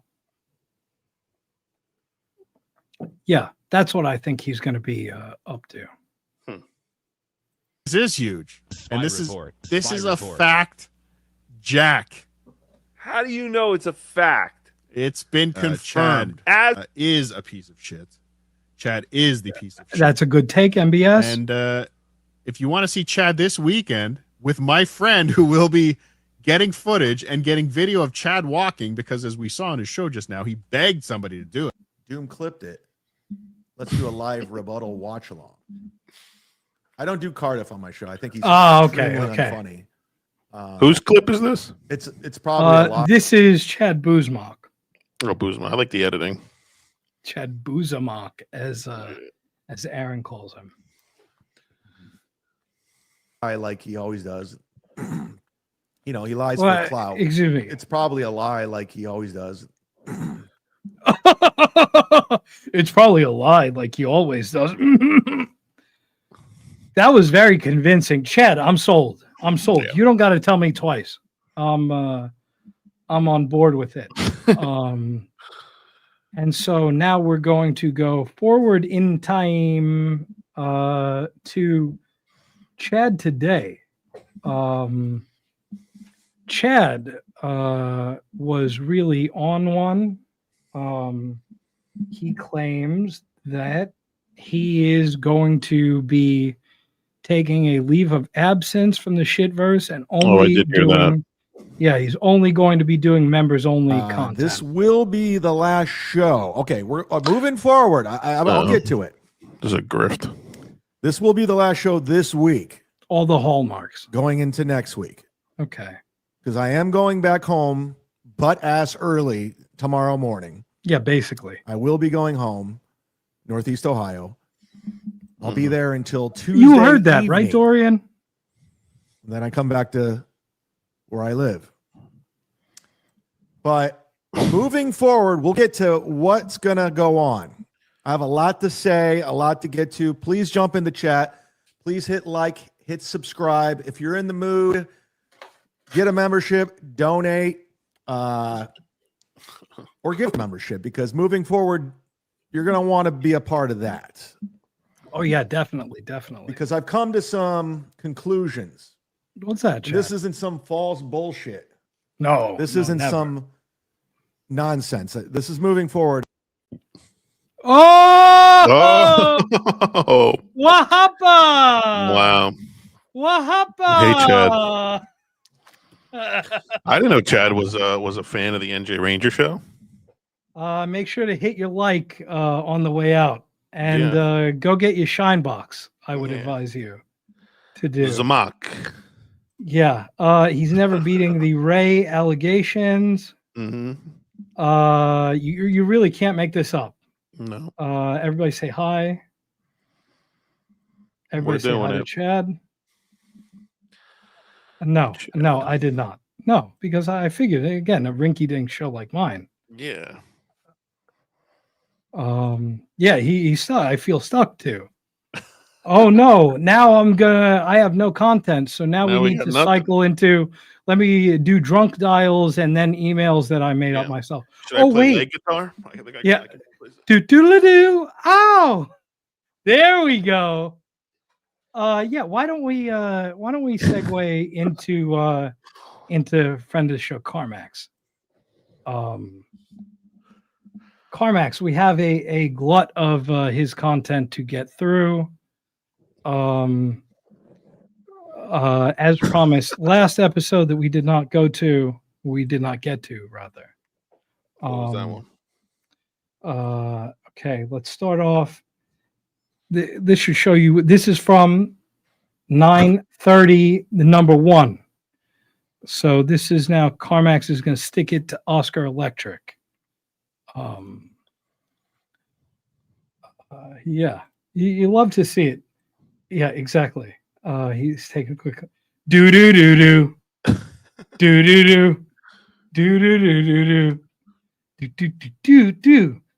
Oh, Domo Agro's on the hype train. We should totally take the hype. Does Chad even still do the hype train? I believe so. It can't all be 70s Spider-Man. It can't.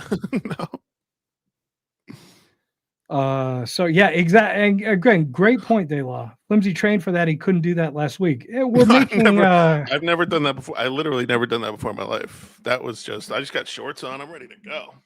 I got a computer chair. It tilts back, so gives me a little help. But anyway, okay. we're digressing. I'll play leg guitar all night. You let me. Karmax laying into Oscar. Oscar gets bounced is what this timestamp is labeled as. Have to do some situating. All right, we're gonna get rid of this cocksucker Oscar. Bye, Oscar. You got your time in the sun, fuckface. See you later, Oscar. You stupid bitch, cunt bitch, fucking cocksucker bitch. Whoa. Oscar is gone, you piece of shit. Ooh. You fucking nobody loser cocksucker.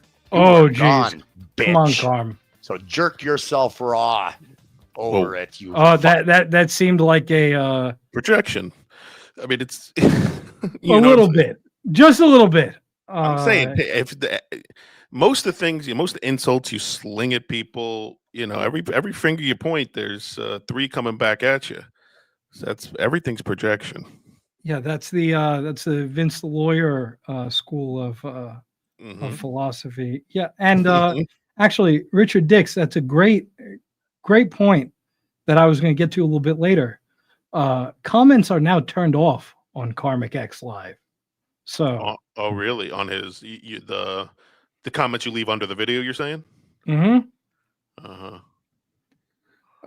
So yeah, exactly. Domo knows all criticism is self-criticism. Yeah, and I would tend to agree.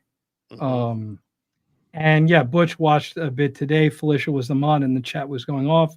She fired back crazy. Yeah, again, not a great look, not super helpful. Again, there he is, Oscar, who got unceremoniously bounced from K-Max's chat.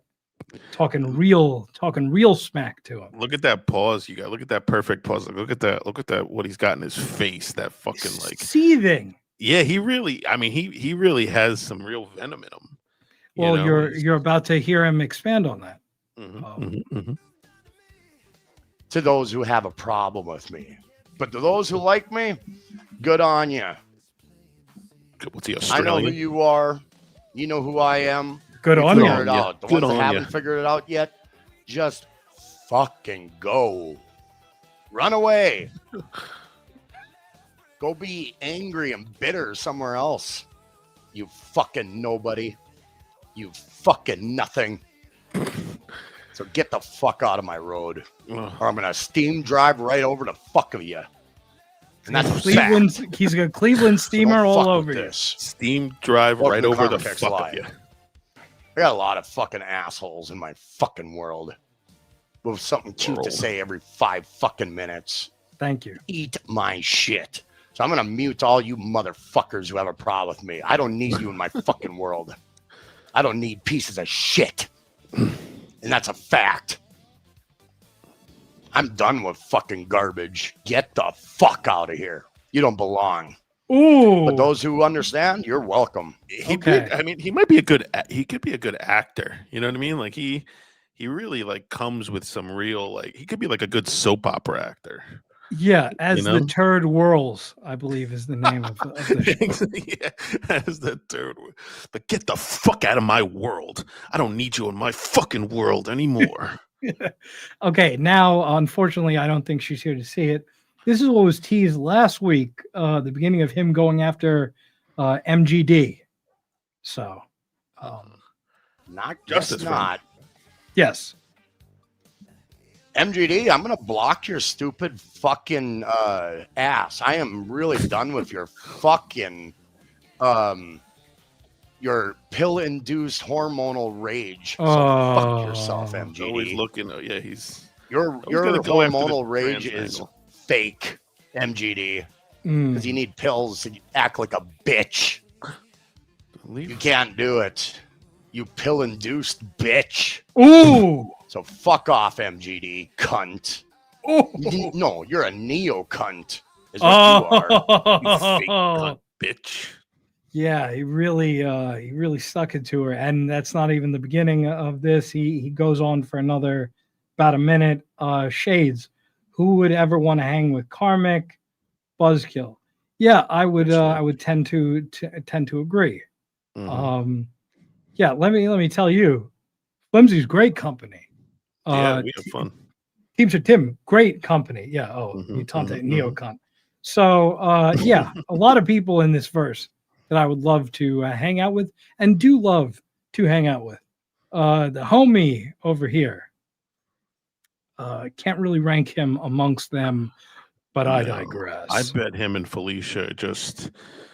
Yeah, I don't know. I wonder. I would love to be a fly on the wall in the Gillespie household because I'd be curious to see what the vibes are. That's a good. Yeah, that might be his calling. Stallion 19. Yeah. Get the fuck out there and you go block that You ball. Cunt. You little piece of fucking shit. Okay, so here he goes. Go fucking fill yourself full of more of estrogen so you can feel like, oh, I'm angry today. I'm gonna pretend I'm something. Go fuck yourself, MGD. Dumb twat. That's an Neo interesting twat. take. Fake twat. Ooh. Fake twat.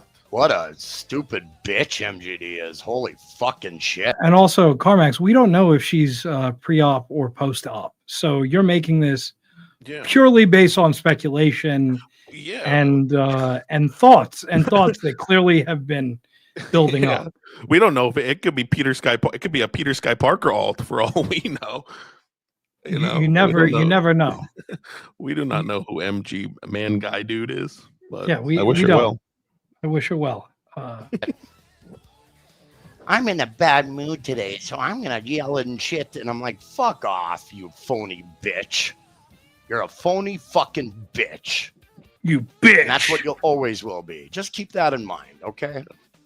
She Keep was it in your modded the fucking next heart. Until there's another pill to get rid of that fucking feeling. Ooh. Bitch. You bitch. Get the fuck out of here, MGD. Stupid cunt. Fucking bitch. Vito. Calzone. Smooth little transition. I there. love that he's the transitions are so he turns it on and off, and I don't know if that's an actor, if he's just a true sociopath, but I mean he clicks it on, clicks it off pretty decently. Yeah, he's a Harry Carey amongst us, if you will, yeah. as it were. This next one is fucking bitch. You bitch. This next one is labeled leg guitar warm up. Oh shit. Fuck these people, the naysayers. They ain't my friend, and they don't have to be my friend. Me So too, fuck Brett. them. Me too. Quite honestly, Yeah. Ooh, look at this. I could play thigh guitar with a little bit more, with better excellence on this green screen. Excellent. So that's a plus. You could do it in jeans. Oh. I couldn't imagine if I wasn't. I mean, I'm unrestricted and I can do it. I mean, I could not do that in jeans. No shot. Negative shot. And yes, Affy, look at this tease. And he does it barefoot too. He's constantly showing his foot. Ugh. Yeah, but look, so do Callan and Bappa, and I hate that. And wherever I see it, I don't like it. So yeah, this was kind of an impromptu thing. I always knew I was gonna travel this week, but I didn't know for certain if it was actually gonna happen. And then I got my mind right, and here I am. Flimsy did a little earlier Yesterday. Jimmy.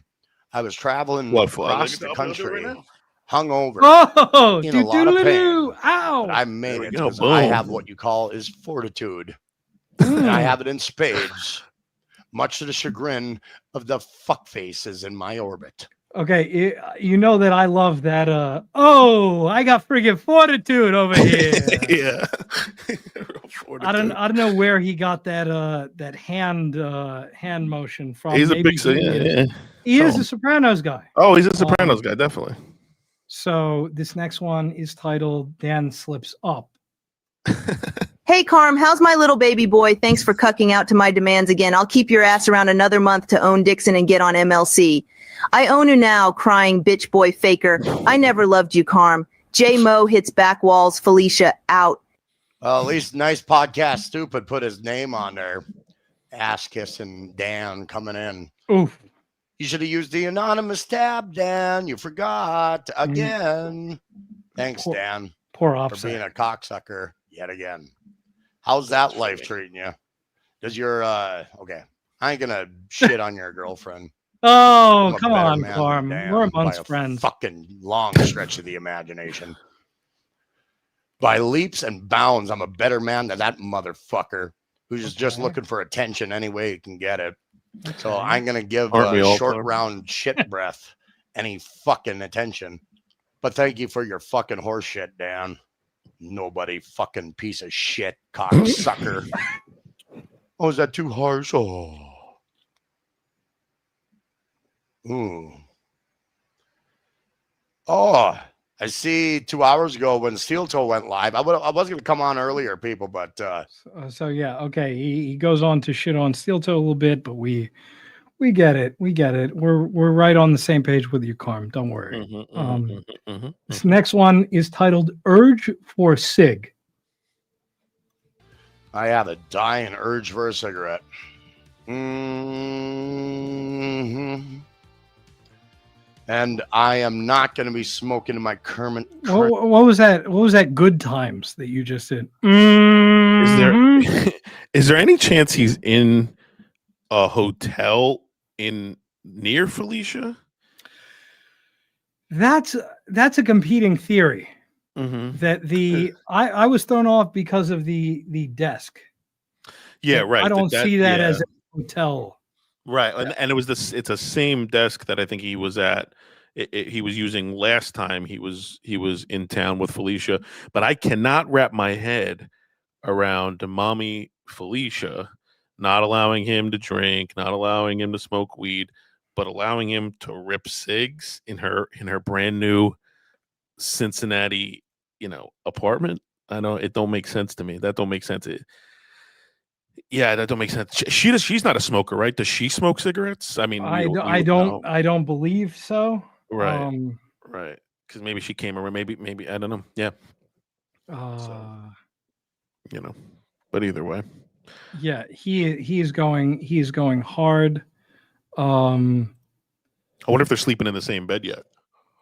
Yeah, I wonder. I think that he's going to get there. We have in the Oh, chat. does he go into that? I haven't heard that. I don't know. I'm going to stop this. Keith Van Horn, is that the guy from Flock The of Sequel? basketball player. And we are going to put this up here. You got something there. Oh, I don't know. What is he saying? That it looks like Karm? Karm. This one especially is very Karm-esque. It is. I mean, it is. It looks that one. It kind of looks like a Frankenstein Pat Dixon. But I've always said Karm, Pat Dixon, Felicia. They all sort of look like the same. You know, like the same, like siblings, cousins. I think that she's the swing one. That Karmic looks like Felicia. Karmic looks like Pat Dixon. I don't know if Felicia looks like Pat Dixon. Do you think Felicia looks like Pat Dixon? I personally don't see the resemblance there, but I see the resemblance between the two. Okay. Yeah. I got to look out better. But either way, they're it's one big party they're all having. So okay, But let's we hear about digress. his urge for cig. Domicile. So I just had this urge to get it out of my system immediately. So I'm kind of thinking about Put the that. poison in it. Unfortunately, it's just that I have to step away and do that.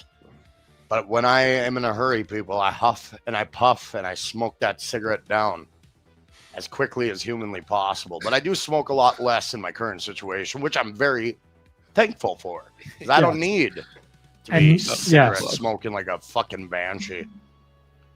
It's not very cheap, cigarettes. Yeah, we know. Not healthy, but by God, it feels good once in a while. All you're doing when Hot you're smoking cigarette is take. curing the nicotine fix anyway. So the ends don't justify the means. Okay. So I think a lot of people take the food to kind of get themselves off cigarettes. And Okay. Very, very good. I wasn't going to wait for him to explain to us how cigarettes work. This What does next he one. take yeah, never mind. On to the next No, one. no. Go ahead. No, what do you say? I take the food to not take this. What's he even talking about? What was he saying? I guess that people substitute food for cigarettes. Oh, is that what he was getting at? Man, yeah. For a guy who just like word salad, you would think, every now and then he'd, make it easy for you to, understand what he's saying. No, but By no. the time I get to the end of the sentence, I'm like, what? But either way, we digress. This next one is titled Sludge. I think that you folks at home are going to enjoy this. And if you're enjoying this, hit the like button for your boy. Please and thank you. And I Conga love Metal that. makes a good point. And this is what I wanted, much to the chagrin. She does smoke cigars. Maybe she smokes cigars. In That's a great point, Congimental. Like, again, how can you be butthurt at him smoking cigs when she's smoking whole ass cigars on stream? She's probably ripping cigars. Yeah. So, and she's smoking cigars on stream too, right? Mhm. Yeah, that house reeks. Yeah. They're smoking cigs. They're smoking cigars. Yeah. Yeah. So we figured we got to the bottom of it. Grin of my detractors were just sludge, slime, filth. Okay, let's go back to that. And I love that. And this is what I wanted, much to the chagrin of my detractors were just sludge, slime, filth. My detractors were just sludge, slime, filth. Filth. So yeah, he's got nice things to say about his detractors. Let's go to 2838. He talks about a friend of the show, Aaron Steeltoe. Facts are facts. Facts are facts. So is Steeltoe going to jail yet or what? Is he going to do a weekend stint in the county pen? I'm curious about that. Mr. Revenge Porn. Oh, he's playing Vision. Problematic individuals in St. Cloud, I gather. You're not wrong. Yeah, they don't know shit. They don't know how to live. Those city boys. They don't know how to figure it out. They're going to be they're always going to let their problematic areas kind of take the wind out of their fucking sails for their days.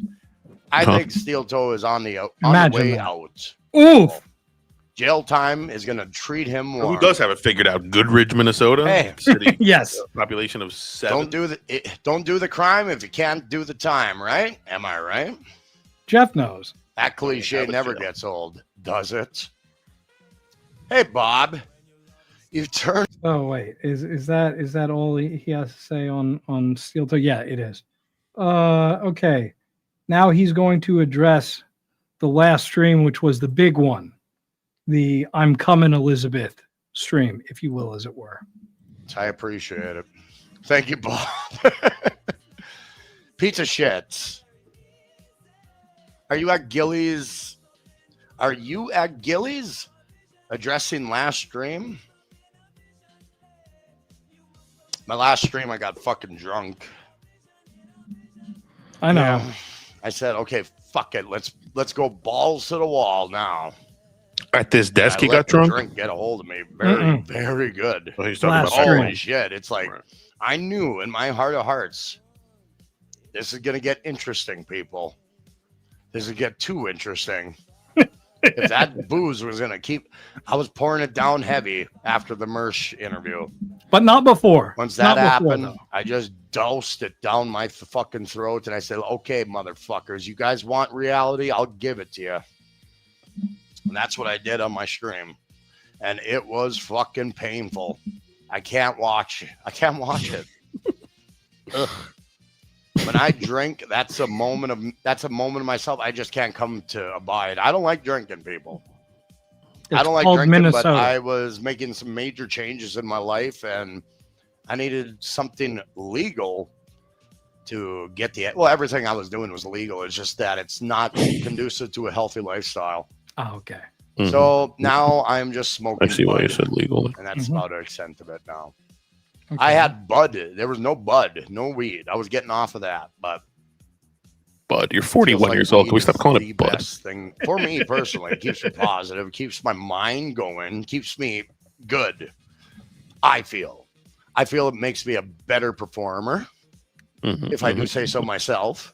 If I'm drunk, I'm a fucking mess. But I digress. Emotional, fucking blubbering, shitty mess. Okay. I don't drink well. I'm allergic to the shit. I don't know why. Every time I drink, my emotions get the better of me. He said that this is the second time he said that. He's used that word allergic. It's like, is getting drunk from alcohol, is that an allergy? Is that a symptom of? I think when you drink alcohol and you get drunk, I think that's just I think it's just like, I don't think that's called allergy. I don't think you're allergic. It'll tend to do that to you. Right. That's the, I think we're talking about just traditional cause and effect, right? Yeah. So I would say so. Is it a symptom of getting drunk? I don't know, but he said that before. I think I'm allergic to the shit. It's like when I get drunk, when I drink, I just start blubbering. It's like, no, you're just a sloppy, shitty, emotional drunk with a lot of problems.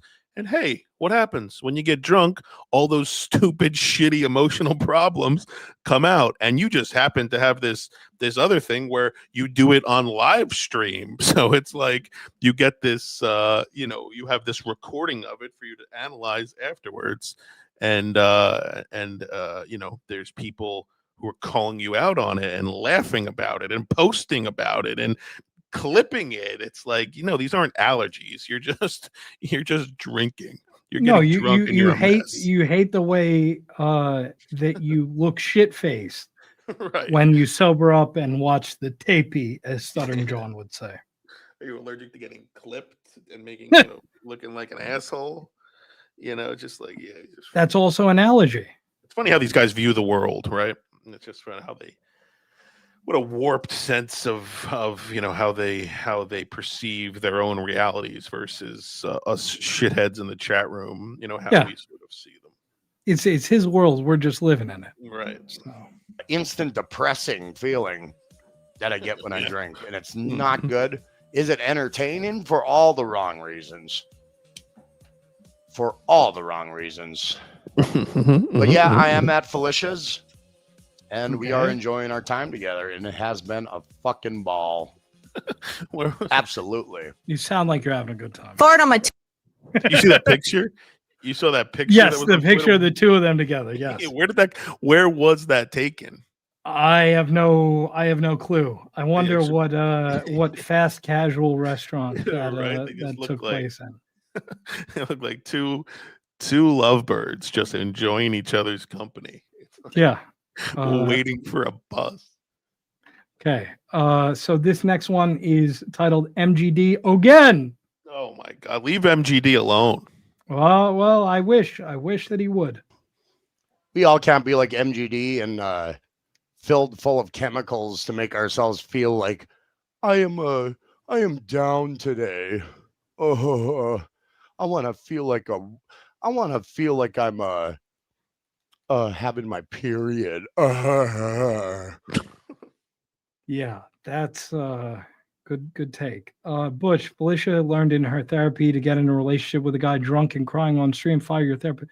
Her therapist also allegedly okayed her using an assumed name to super tip Pat Dixon to ask if he's still in love with her or if he ever loved her.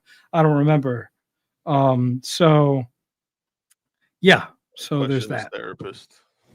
Yeah, I agree. Whatever sorcerer or sorceress she has is not up to snuff, but I digress. I am a woman, and I'm going to feel like it even if I need a chemical. Be real, MGD, for once in your godforsaken life. Be real. It is. If you can. It is at this point. But I digress. Ooh. Yeah, well, he's three. He's like two relationships away from MGD. I mean, once Felicia dumps him, then what? He moves on to Jesse Angel, and then from Jesse Angel, he goes to MGD after that. I think. Yeah, we haven't seen hide nor hair of her since Mr. Kill Everything drunkenly showed the bikini pictures of hers on his stream. Yeah, she's around. I see her. I've seen her in the chat. Okay. I'm just saying he talks a hot mess like he wouldn't, he would date MGD. He would. But I digress. This is titled Yeah, I agree. This is titled MGD 3. Oh my God, please. Yep. Leave her alone. No, MGD, you need pills to make you feel like, oh, it's my time of the month. Oh, it's my time of the month. Yeah, we got it, MGD. We got it. You need hormones. Of course you do. What did she say to deserve You this? feel like a woman, don't you? You want to play pretend? You want to play fantasy land? Yeah, we got it. We got it, MGD. It's fantasy time for MGD every fucking day. Ooh. Got it. Ooh. Get in the real world, honey. Ooh. Sister. It's fucking live is once in your goddamn life like a real human being instead of playing fantasy land. Human being. How about that? Twat. Neo twat. Neo twat. Is that what do they call? Is that what they call trans people? YouTube terms of service. Neo twats. No, I think that's what they refer to the pussy. But he's using it as a byword for just her in general. So that's not a thing he came up with. That's an actual term that they use. No, I think that is. Okay, so 5600. This is titled Raymax. About them type of thing. But that's not where my focus is. I'm just here to do a stream, motherfuckers. Definitely. I'm here to talk to you about me and what I do. I agree, Mickey. Much to the chagrin of my detractors. Yes. They're gonna talk shit anyway. Fuck these people. They don't owe me shit. They're gonna just be there for the rest of my goddamn life, unforsaken life, and tell me how I'm doing wrong. I love I'm used to it. The picture is cold. It's the best. Sick of it. Fuck it. Suck it. Oh no. Come on, don't be vulgar. I want good people in my fucking corner. I don't need fucking So yeah, he is Ray. He doesn't want to hear anybody talking about weird stuff. So in the interest, in the interest of fairness and balance, I want to put up this good Karm take. He does a little anti-doxing PSA that we're going to watch. Okay. Yeah, I just want to say that if anybody's going to super tip any address or phone numbers or anything, you're not going to be played, okay? So don't do it, or else you're going to be upset that your super tip didn't get played for doxing. So don't fucking do that, people. Keep that in mind. Any address. I don't give it an address to the fucking Eiffel Tower. It ain't going to be read. So don't fucking do it. Just keep that in your fucking mind if you're moving forward, okay? Keep it in your heart, where you belong. Nova, Yes. you're done, Seeking fucker. world. I can't take this shit. See you later, fuckface. Goodbye. So yeah, so that's him on that. And now we're going to hear him address the SIG concern towards the end of this stream. Back. Hope you guys are doing well. I'm doing all right. Outside of spraining myself, I'm sorry for the smoke breaks. Many such cases. There's going to be a situation fix where I won't have to vacate the premises every half hour and have a cigarette. So there is a fix on the way, and it should be done on the next stream. So prepare yourself. I will not be, vamonos. I will not be needing to go away and have my cigarette fix. What's the fix? I like cigarettes when I talk. I enjoy it. He enjoys I it. enjoy the feeling of a cigarette. But he talks about this place So, like he's yeah, going to be here long that term. fix is underway. I've noticed that. He's going to be here for a little bit. So that is that episode of CarMax. Now we are going to go to the evening 9:30:25 CarMax that he starts off with an apology to MGD, which I think is You got an apology the same episode? no, in the evening episode. Oh, he did 2 a day. Yes. So this is him starting off. I apologize, MGD. And also the lighting. The lighting is Yeah, the lighting, the angle, there's something different. Yeah, he looks different. he is very reminiscent of Krusty the Clown in HD. Yeah. Our boy, for the longest time, he looked way younger than me, and now finally, the portrait of Dorian Gay has been revealed, if you will, as it were. That's funny. So.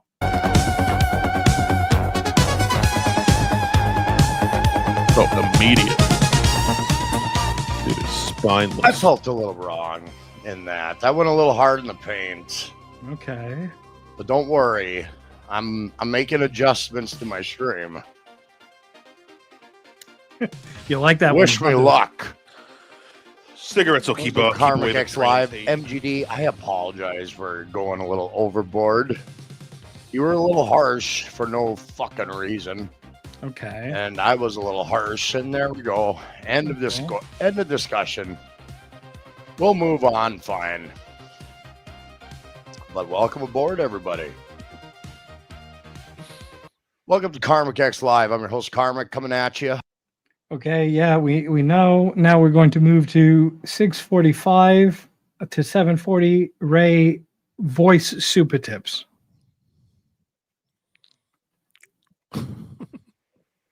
That's the way it goes. Just ask for your goddamn voices back. Hey, things would be cool, but Great point, Jim. I don't know.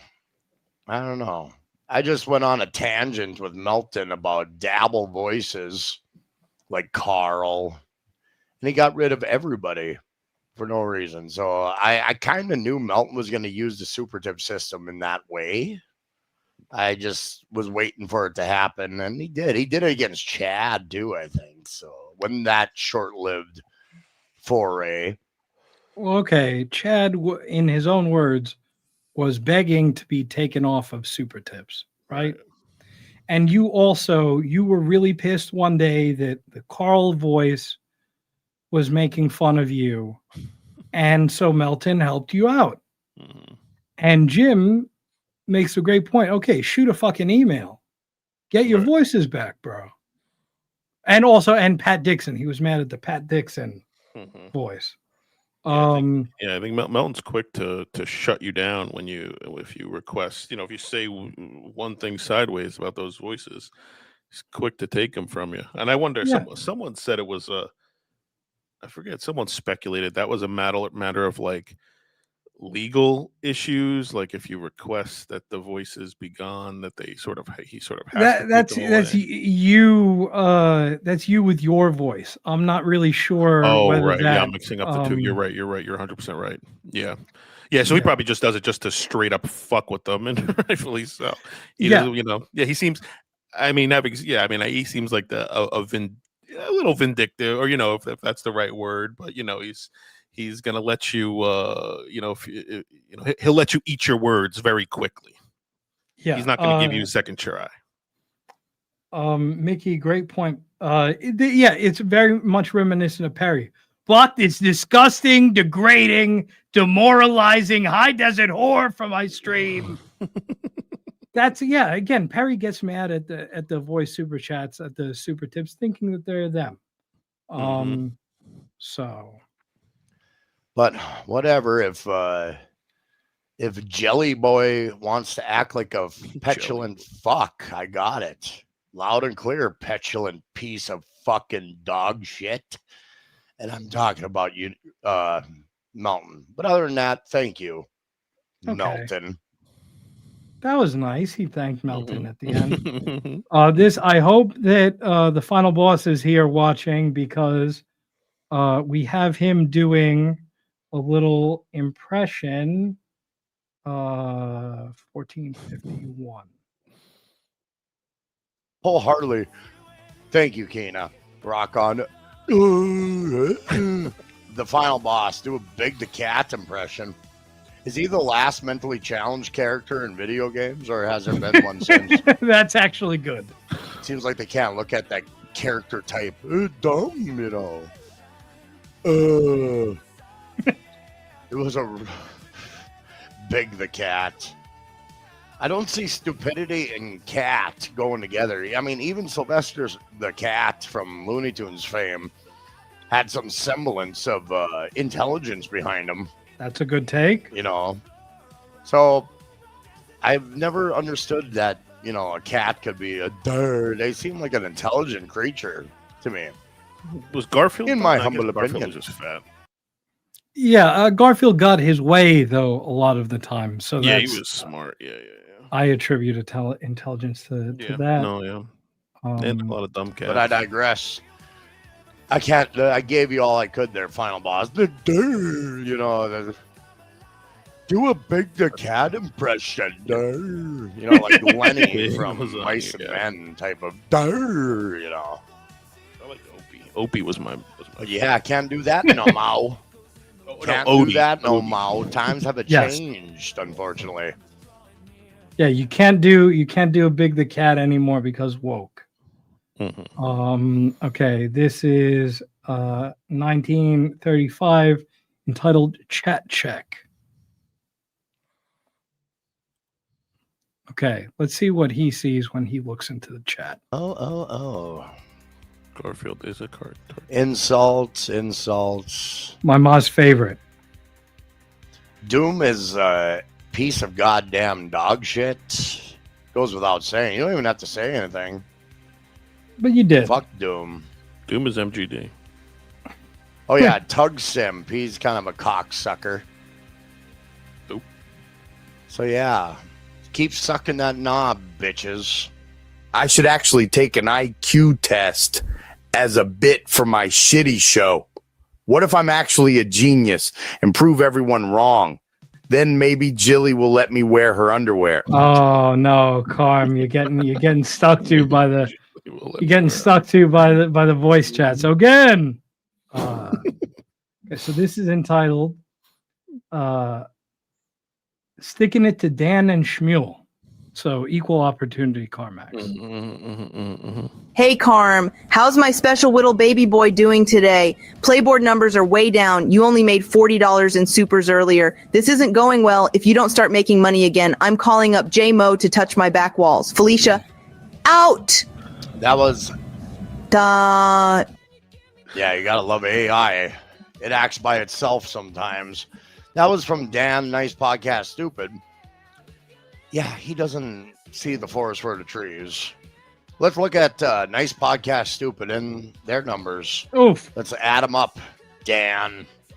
Add them up. Got to bring something more to the table, Dan. He's like a Shmuel Buckman who hasn't went past his sale-by date yet. Oh, Shmuel Buckman's like spoiled fucking milk in a plastic Funny. I like that one. paper or plastic bag. Man, Nice Shmuel Podcast. Buckman, my God, what a creature from the goddamn crypt. But I digress. Welcome back, everybody. Okay, the next one that I have here is entitled Shmuel Impression. So you know that this is going to be good. Yeah. Cigarette Jones is part of the crew as well. Do 1 minute of Buckman impression.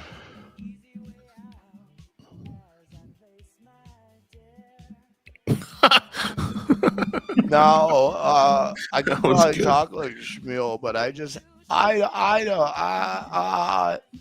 got to work on his voice. Yeah, you do.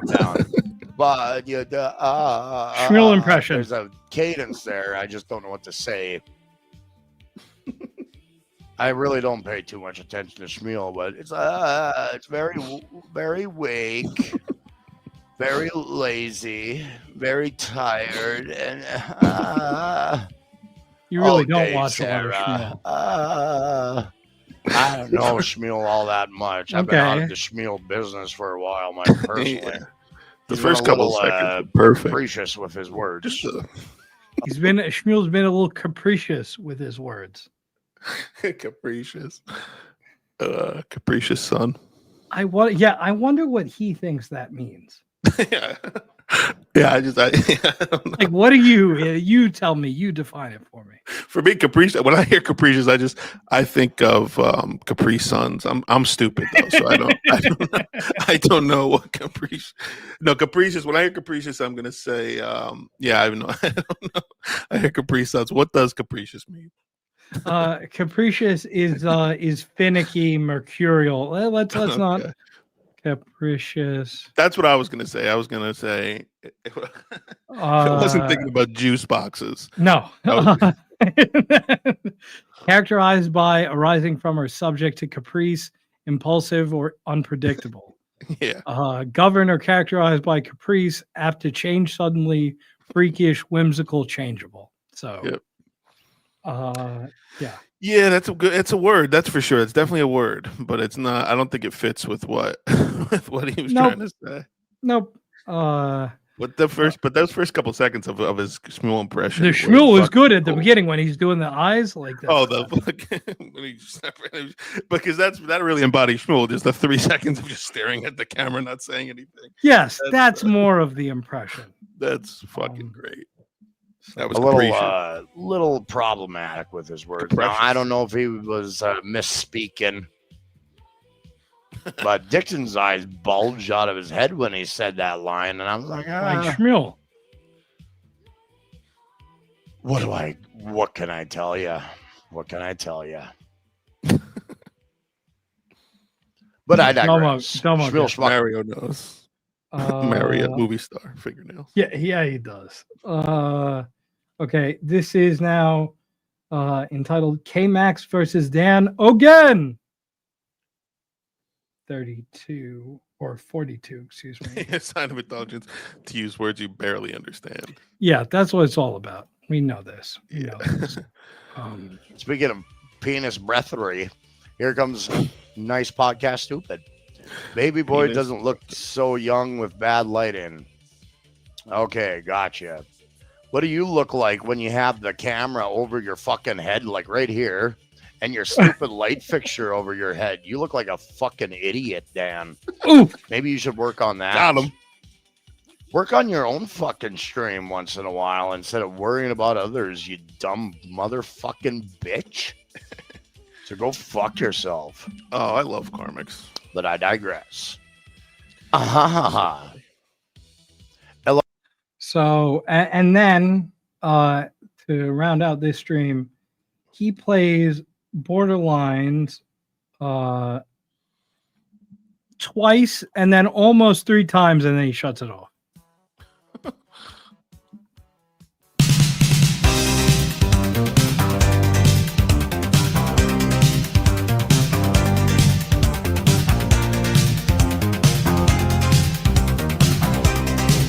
And so if we look through, okay, this is still Borderlines, this is Borderlines, this is Borderlines again, and now he's playing it again, and we're going to bring it to 5450,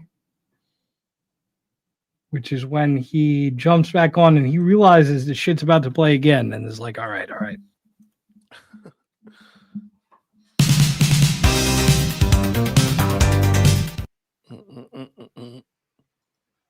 Yeah, he knows. So that's it when it comes to that. Yeah, exactly. Another hit show. Karma's Yeah, another hit show. another one in the books, exactly sticking it to the woke by doing I that. love it. Do you believe in Borderlines? So now we're going to fast forward a little bit to Karmic X Live 10/5/25. We get to hear his thoughts on climate change. That's what I like. I like a nice hot Karmics take. Yeah, let's hear what he has to say. Anywho, it is a rather hot autumn. It is. It doesn't feel like autumn at all. It hasn't. You're gonna love it. Global hate the word warming. autumn. I think there's certain powers that be that can control the weather. Oh, chemtrails. I Okay. feel there is.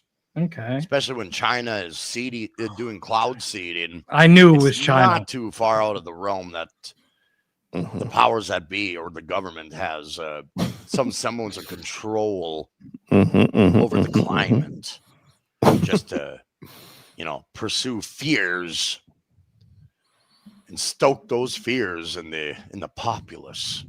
I believe it. Okay. I, for one, don't believe in global warming because at what cost? Who's going to profit over global warming? Someone will. People aren't profiting from ignoring climate change, though, right? Right. It's not. But, it's yeah. impossible that people would profit from. Don't worry about it. It's just a woke myth, right? There's no shot. Yeah, but with the threat of what he just said, it's hot autumn, global warming. I believe the government controls the weather. I believe they control the weather to control the populace to make them do what they want. But I don't believe in global warming. Who would profit from it? It's like what he just back and forth. But you believe it? You don't believe it? You do believe it? The government's controlling it. They're not controlling it. I can't wait. That's why I keep it. No, just yell at MGD. Yell at Serenity now. Yes. Talk about the semblance of the worlds or fuckers and everybody sucks and get the fuck out of my chat.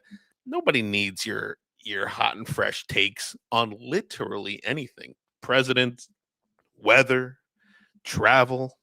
I love that travel though. He's talking about doing travel now. He wants to do travel videos. Him and Fischer. He said that he was jet lagged from going one time zone over. And I love that he goes, I'm a one take kind of guy. He's like, I just need a camera. I need somebody to hold the camera. I want to go somewhere, maybe, go to Vegas, go out in a field, shoot a music video, one take, boom, on to the next one. It's like, yeah, we get it.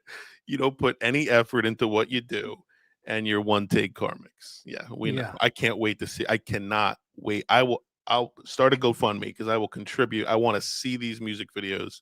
I I'm need with you you too. in fish lunch. Yeah, I need you guys making content. Do the travel content because I need it and I need it now. Enemy of Carmack's show, beloved chatter, says Carmack is like Will in Goodwill Hunting, lots of ideas, but hasn't been anywhere, done anything.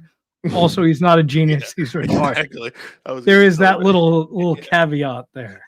I was with you, and in the end, I was like, yeah, exactly. So yeah, let's hear him out on climate change. Someone will, and you just have to follow the money and see if it lines up with certain politicians and all that fun shit. But they have ways to clean the money trail up and all that garbage. Great point, Brett. Yep. Like give a politician a bar of gold or something like that. Yeah, that cleans it up. Those damnable Dems. But you know Just what? take I some ain't gonna bar of lie. gold down to his local Drones, pawn shop. politicians of all stripes, career politicians, can't trust them all. So okay. I have some semblance of disdain for any career politician. They're in it to win it. Semblance. Yeah, I remember They're like just in in like it to have a long, fruitful. Pulp Fiction. It's like say what again? Is it Pulp Fiction or no? I Yeah, dare Pulp you. Fiction. I Yeah. double dare you, motherfucker. Motherfucker, say semblance again. Say semblance again. That's this guy. We're gonna retire that word. career in politics. So you can't. I ain't gonna push the blame on one side or the other because career politicians are garbage. I agree. They're in it for themselves at that point. I'd say if you do more than 4 to 8 years of service in politics, you're doing some criminal shit. I just believe it. I feel it in my heart. Not Bernie. But that's how I look at it. He hates him. I'm trying to look at it with an unbiased take. I'm trying to be rational. I know, Big Tub. Absolutely Turk pusher. Politicians are top of the line sociopath. The bad sociopath sell used cars, insurance. Absolutely. Yeah, you are correct. They are sociopathic. They're drug-addled. That's where the good drugs are going, not the fentanyl lace shit. The politicians are getting the good shit. And they're getting together to do questionable shit. Okay.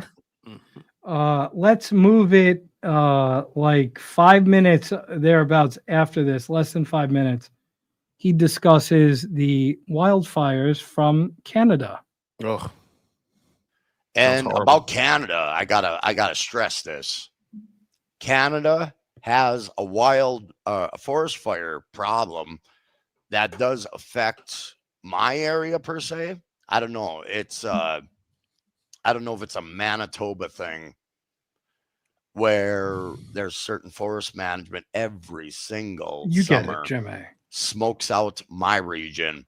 So no blue skies, sunny sky atmosphere. None of that. Which can bum me out, I must admit. So again, Karmic, you're older than I am. You're about more than 10 years older. Do you remember forest fires from Canada in your 20s? It's a relatively recent phenomenon that it's every year like this. But again, right. You don't believe in climate change, and that all makes sense. Right. So now we are going to go to Clearwater Chad versus Karmix. Because Clearwater Chad had Karmix's girlfriend and Barry Ribs. Oh, I missed that. I missed that. Yeah, he had them on the show, and Clearwater Chad. If I can find my link. So yeah, so that's them on there. Let's skip to. Yeah. The problem was. So did Gilly help you? No, I sent her the Venmo and she sent it to Barry. It wasn't fair to him. But why would you do a show where you know you're going to lose money going in? Well, just like my mother told me, I'm a poor businessman. Why don't you how old were you? Were you selling lemonade then? No, it's in my 20s. It was funny. She was a funny lady. I was talking about spending money on my rental property, and she's like, "What the hell kind of businessman are you?" Wait, what did she want you to do? Not spend money? Right. Yeah, she doesn't understand. You got to invest money to make money. Yeah, you gotta spend money to make money. That's one of the principles of running a But business, right? The way she said it was funny, though. Principles of money. All right, but she's dead now, right? Yes. Yep. All right, so you don't have to worry about her. True. She seems like a real Debbie Downer. I'm kidding. of No, course. she was a really great mother, of course. No, I'm kidding. Of course, I just because I do the opposite. I do the opposite of like Freud taught me how to do comedy. So I do the opposite of what they expect. So people expect me to say nice. All right. So you paid them the same. And then say I'll give you guys. You guys can see your head that this is a good idea. You get a lot of positive feedback. He's on the way out with Gilly. Hey, but you didn't talk to her off the air about dating her, did you? No. Because Karmic, I don't think Karmic is going to be happy about that. It looks like I like Karmic, but it looks like he's on the way out anyways. Let's face the facts. He's on the way out with Gilly. I think so. Aren't they like in the same thing right now? Aren't they together now? How come she doesn't doll herself up when she's on stream with him and whatnot? Ooh, interesting. With all due respect. Interesting take. So you thought she was coming on to impress you? Not me, but the audience, and to see who's ever out there. Not necessarily me. I need to lose some weight here. Okay, you're not wrong about that. Self-aware Clearwater Chad. Like Clearwater Chad, one of these guys that goes to the barber and just sort of just buzzes it all around. There's really no styling to his hair. It grows out and then he buzzes it all. Just one leg that grows out, buzzes it back. Yeah. So okay, we are going to stop that because we have with us a very, very special guest. Oh shit. I want to welcome everybody on NJR Live, no, you guys are already here. I want to welcome the great Earl Skakel to NJR Live. Welcome. What's up? What's up, Earl? Thanks for hanging out with us. Thank God you took me off the Clearwater Chad segment. I can't. Yeah. You're not a Clearwater Chad guy, Earl? I don't know the guy. I'm sure he's a nice person, but Sure. he just stares into the camera like Cindy Brady in that one episode of the Brady Bunch where she's just like I don't know what he brings to the table. Yeah. I'm in that boat. Some would say the great Kevin Brennan, I think, would classify him in the camp of being an armless waiter. That he brings nothing to the table. Nothing to the table. Yeah, I'm not sure why he's a thing. I think one of the bigger super chatters is into him or has taken a liking to him and pays Kevin Brennan to sort of keep him around and this sort of thing. But I don't know. I'm not sure how he's. I mean, I'm sure he's a nice guy. Yeah. Yeah. I agree. I definitely agree with that. Yeah, he might be, yeah, I wish him well. But he puts me to sleep. I can't do it with his clips and when he's on the show, he's like human white noise to me. Well, he just stares into the camera like like whether you like Chad or not, he's entertaining. Like right. And Karmic is entertaining. Are you a Karma? Do you watch a lot of these Hackverse, Dabbleverse shows, Earl? I yes and no. I mean, when I do my own stream, I have a rule that we can't talk about the Dabbleverse just because I feel I just feel I have nothing to add to it. I usually stream around 7 p.m., 8 p.m. my time. So by that point, it's been talked about all day. So, but I'm fascinated by it at the same time. I mean, I was just watching Melton's thing on Chad. He's done 3 hours on Chad. That's mind blowing to me. So that he can do 3 hours on Chad. Who's the guy? Or on anything. The not BYB. Win by 2. I've seen him do 7-hour streams. It's unbelievable. So I think it's such a fast. It's like the Royal Rumble of podcasters. It really is. And I, for one, appreciate that you don't go in trying to, you realize that, okay, you stream in the evenings. That's maybe not like, what are you specifically gonna have? I appreciate that. Because we are in a market now where everybody and their mother is trying to get their 2 cents in. Present company included. It's tempting to go into it and talk shit and roast people with my background as a roast comic, but I'm just not interested. Like, if I want to say something bad to you, I'll say it to your face. Well, that's an interesting segue, because I was going to ask you our patented comedian questionnaire that we honed with Ray DeVito and Dave Sarah, and I was going to ask you, how did you get your start in comedy, Earl? I mean, let me see. Most of my friends many years ago were high-level agents and managers.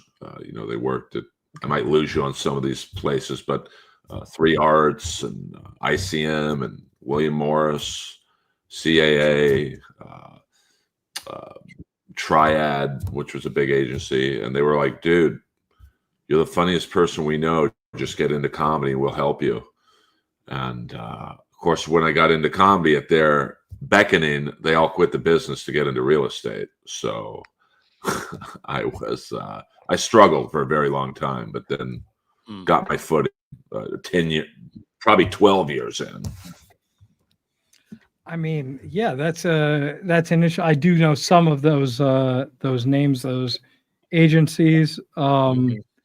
Yeah, I was going to ask you. You mentioned last time that when you were on MLC, you alluded to having been ahead of the curve when it comes to marking out Chris D'Elia and Brian Callen as creeps.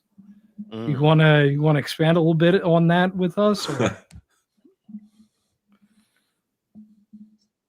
Oh yeah, I mean, it's funny. It was my very last time on Kill Tony, and Allie McCoskey, who has since gone on to big things. I think she was on Rogan a few times and whatnot. She's a very young comic in LA. Yeah. She was on Kill Tony as one of the regulars. I was on a panel with Sam Roberts and Jim Norton. And she was telling a story about 2 comics took marijuana. And I instantly, with a rare perfect timing on my part, said, "Oh, was it D'Elia and Callen?" And Tony kicked me under the table. And he's like, "I can't do a good Hinchcliffe, but I'll try." Well, there goes those 2 guests. And how right was I? Earl, when you said that, I could not believe that. And when you said that, and when you clarified that this was before they joined the ranks of the Allegations boys, I was like, wow, our boy was onto some. And of course, Tony, of course, this catty bitch Tony has something to say to you. You say something funny.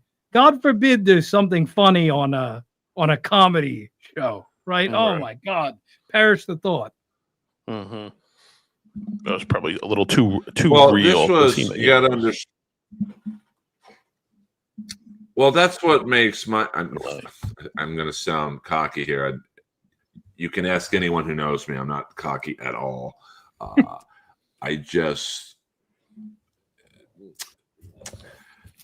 I keep it real. So I have no desire to work with Chris, who I was comedy friends with at one point, but I never really liked Brian Callen. He was creepy with every girlfriend I ever brought up to the Comedy Store.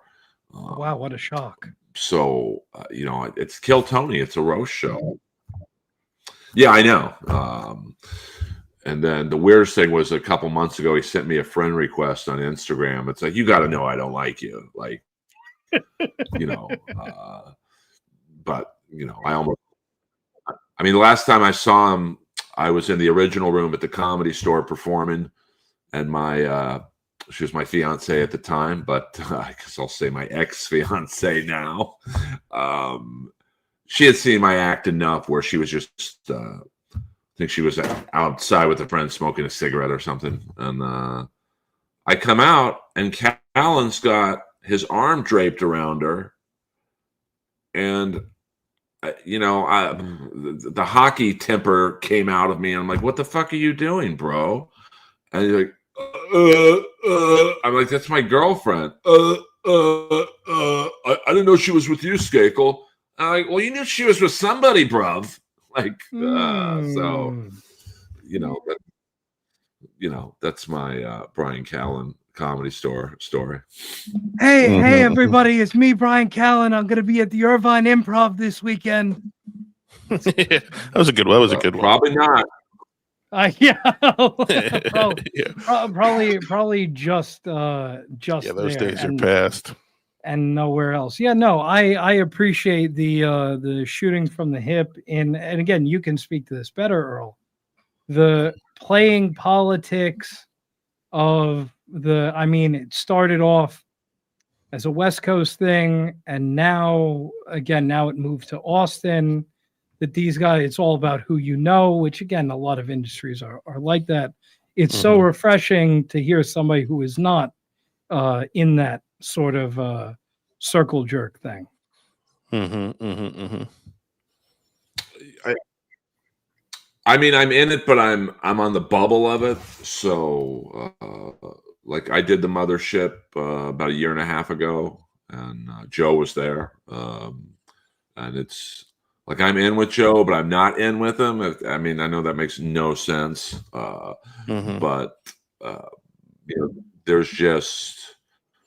Like, when I walked into the green room, which, let me tell you something, that green room at the Mothership, you got to be somebody just to get into that green room. Because the night I was there, there was about a 6'6". You could tell this guy was...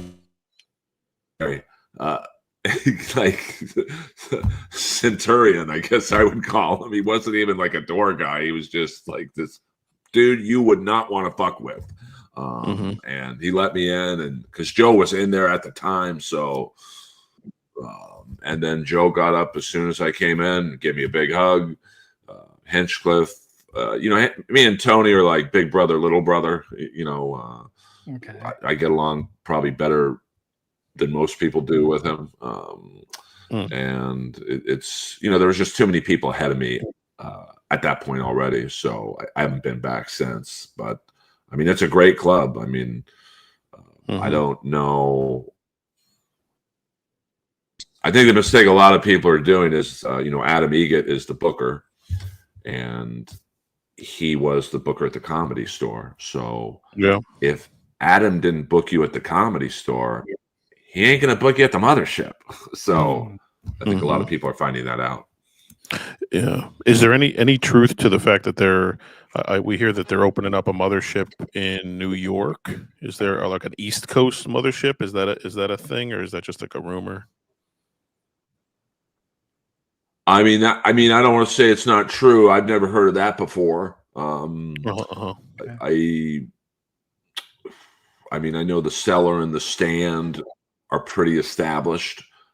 Yeah. I would be surprised. Listen, Joe's got a lot of money. Right. And Hinchcliffe's making a lot of money. So, and Red Band's making a lot of money.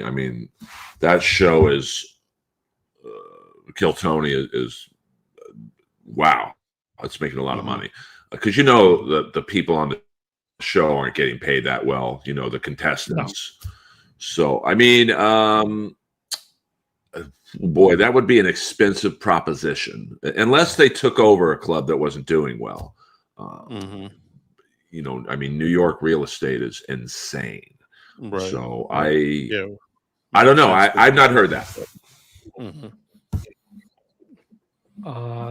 We have from Butch in the chat. I heard Rogan say Earl came to the stage for a roast with no shirt and a fur coat and gold chain. He said best entrance. Cracked up.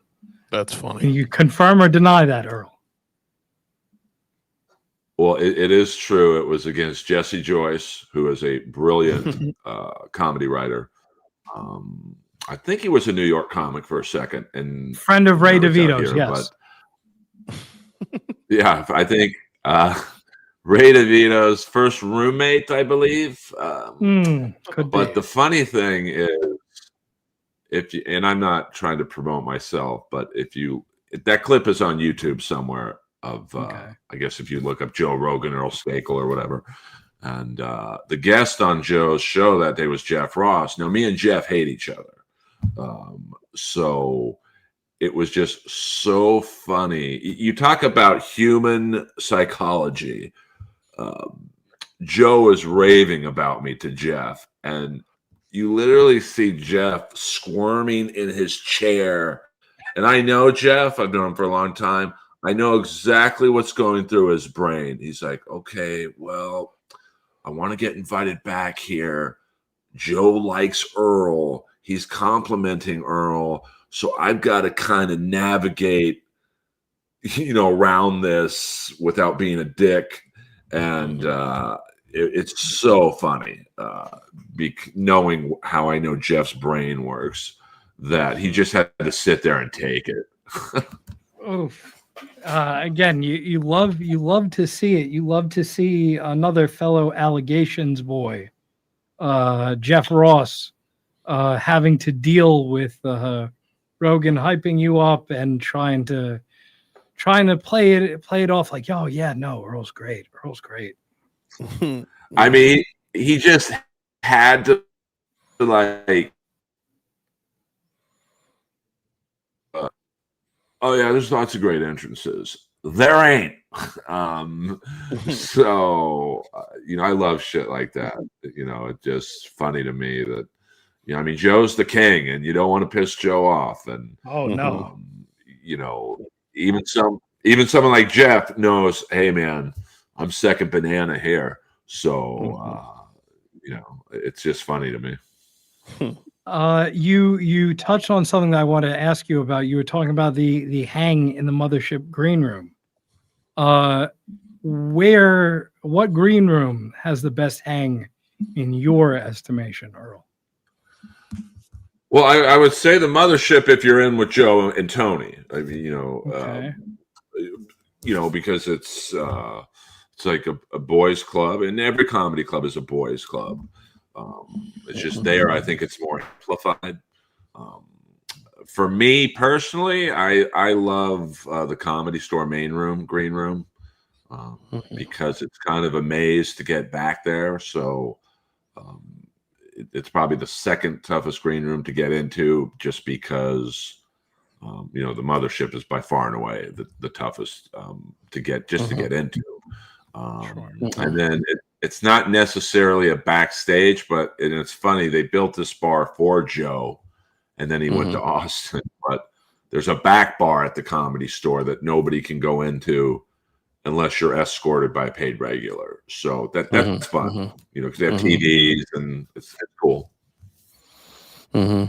Are you friendly with Whitney Cummings? You familiar with her and her? I mean, I know you're familiar with her, but her sister's goings on in the in the Dabbleverse. I mean, I started with Whitney.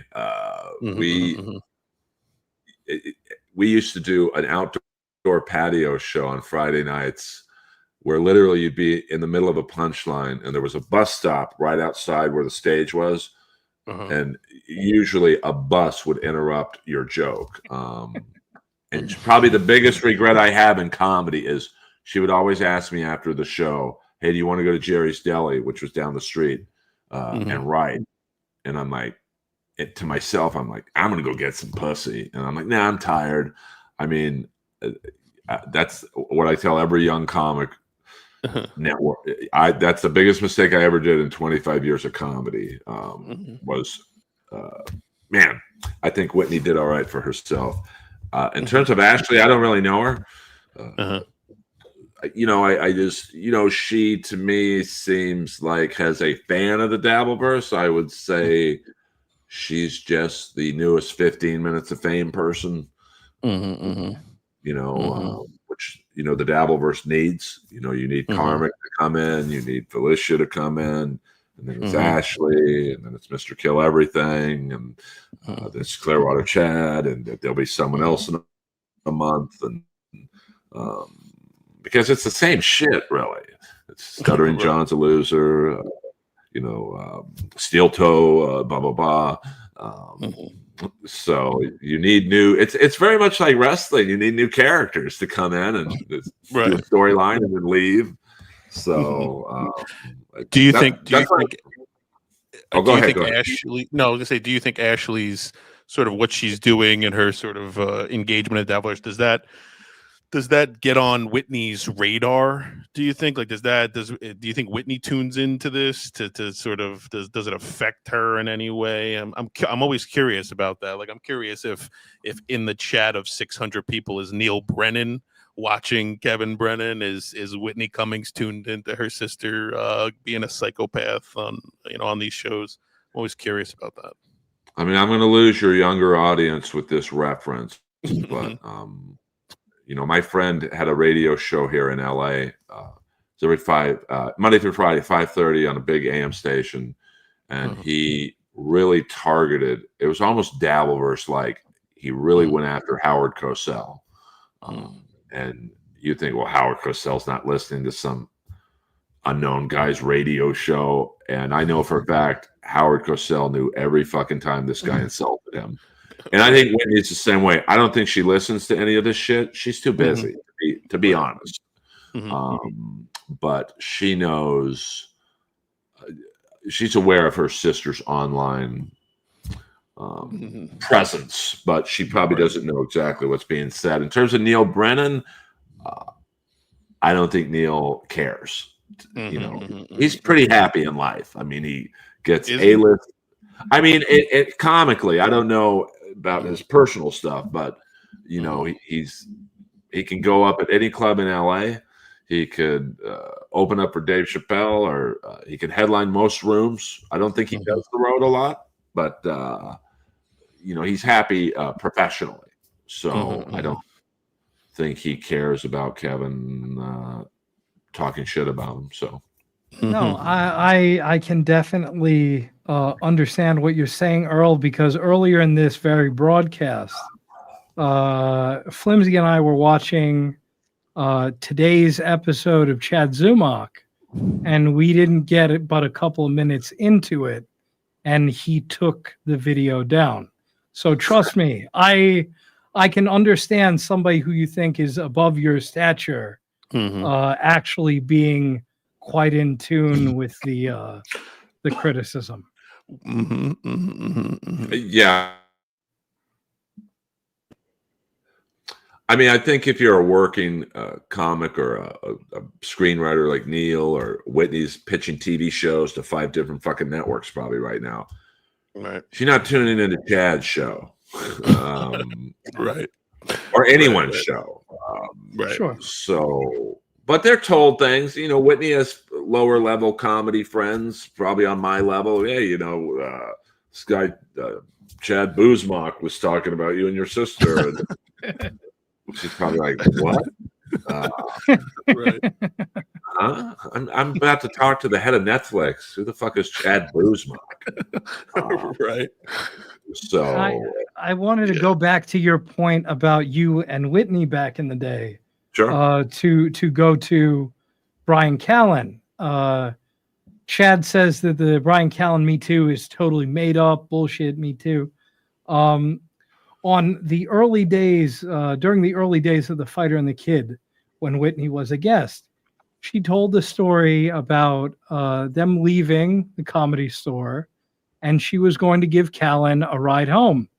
By the time that she had buckled her seatbelt, Callan had whipped his dick out.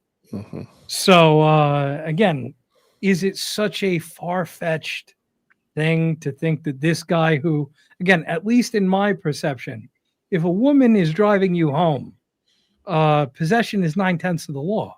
Like, okay, you're already en route, if you will, to the place where it happens. And this guy cannot wait for her to put the key in the ignition, and he's just whooping his dick out on spec. Well, I mean, here's the thing. You hear that story and you hear the name Brian Callen, and it's not like you go, no way. That's what I'm saying, Earl. You know, like I had a girl I dated in the LA comedy scene about a year. It was a bad breakup, no doubt about that. And I guess for like the 3 years after the fact, she was telling people that I hit her. I threw her down a flight of stairs. Wow. And the only reason I bring this up is literally she didn't get one person on her side. They were like, hey, we know Earl. He didn't do that. Like, you know, we may not even like Earl's comedy, but he ain't that. So I think a lot has to do with your reputation, you know, and, you know, that like all the people with the young girls and whatnot, those allegations doesn't really matter. The comic, you know, you hear their side, you hear the girl's side, and you make up your own mind, you know, because I do think you have to hear both sides. Sure. You know, like when people were coming up in my situation, just a few who I wouldn't say they were non-believers, but they were like, hey, Earl, we want your side. I'm like,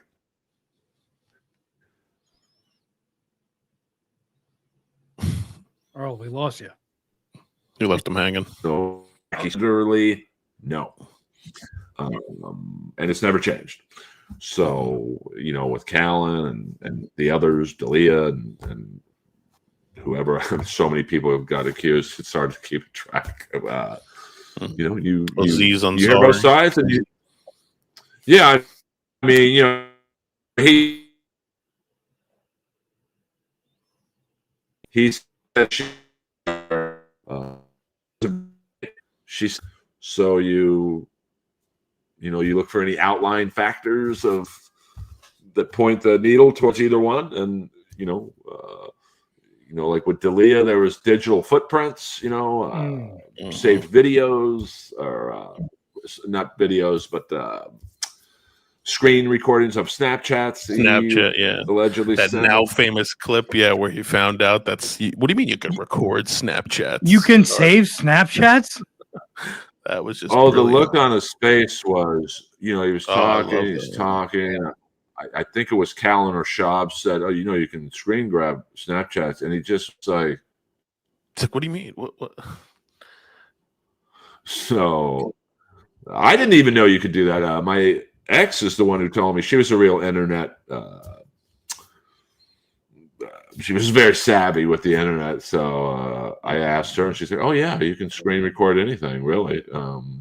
So I think, you know, with his situation, you know, and my buddy Kyle Anderson did that documentary where they had the recordings of him talking to the girl, and so with like Aziz and stuff, it's like, okay, this is really the ultimate he said, she said. So who do you believe? Yeah, Aziz also in a different category because the allegations of some of these other guys are bad. And to your earlier point, as my old man would say, shit doesn't happen in a vacuum. So Brian Callen gets alleged. Here's this story from Whitney. And Whitney was she was not very bothered by it. Then here's Callen talking about how women are biologically predisposed to want to be raped. And here's Callen talking about being like a caveman and carrying a woman over your shoulder. And here's Callen talking about Genghis Khan. And here's, his body of work. To your earlier point, when you hear that story about Callen, nobody's going to be like, no, that can't be. So, right. Yeah, I mean, in the, you know, it doesn't mean he did it, but it points the needle that way. Because and that was right around the time of the Me Too and Time's Up stuff. So it was, one tweet could ruin someone, whether it was true or not. So that was the scary thing, is for the innocent people. I had a friend of mine who was accused of a word that rhymes with grape, and bad breakup, and the girl came out about 2 years later and said, I was a bad breakup. He didn't do it. I was just hurt and I'm sorry. And then he told me after that, he's like, you know what? To be honest with you, I kind of wish I did it, because everyone thinks I did it now. That apology meant nothing. Because it was out there for 2 years, which is crazy to say, but I got what he was saying. But, it's like, wow, that's, once the allegations pick up steam, it's tough to, especially on online allegations, it's tough to walk back. Yeah, it's hard to shake. I want to ask you, Earl, who are your most and least hacky comedians working right now? I mean, I would say Jeselnik is the least hacky. I mean, okay, yeah, he's one of his jokes are just like laser cut. There's like tremendous word economy. Like, I'm all over the place when I'm telling a joke. Extended tags, some work, some don't. His are just like a surgeon. Yeah, they have like no fat on them. If I can, yeah, I mean, I've got 40% fat on my jokes, and I'm fucking around. Yeah, I mean, he's just unbelievable. His last special was just like boom, boom, boom, boom. And I'm trying to think who. I mean, he's really the only one I go, damn, I wish I was that good. Okay. I mean, Ian Bagg is a great comic.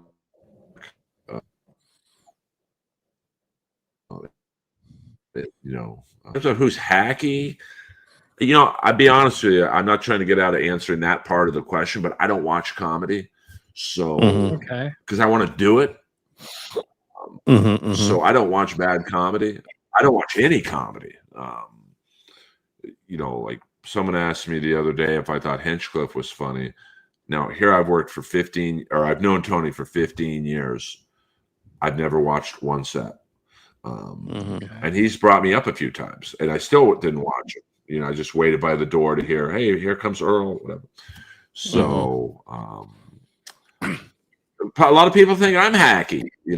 I do 80s jokes and kind of like Don Rickle-esque type zingers. So, I mean, hacky's in the eye of the beholder. I love that guess. stuff.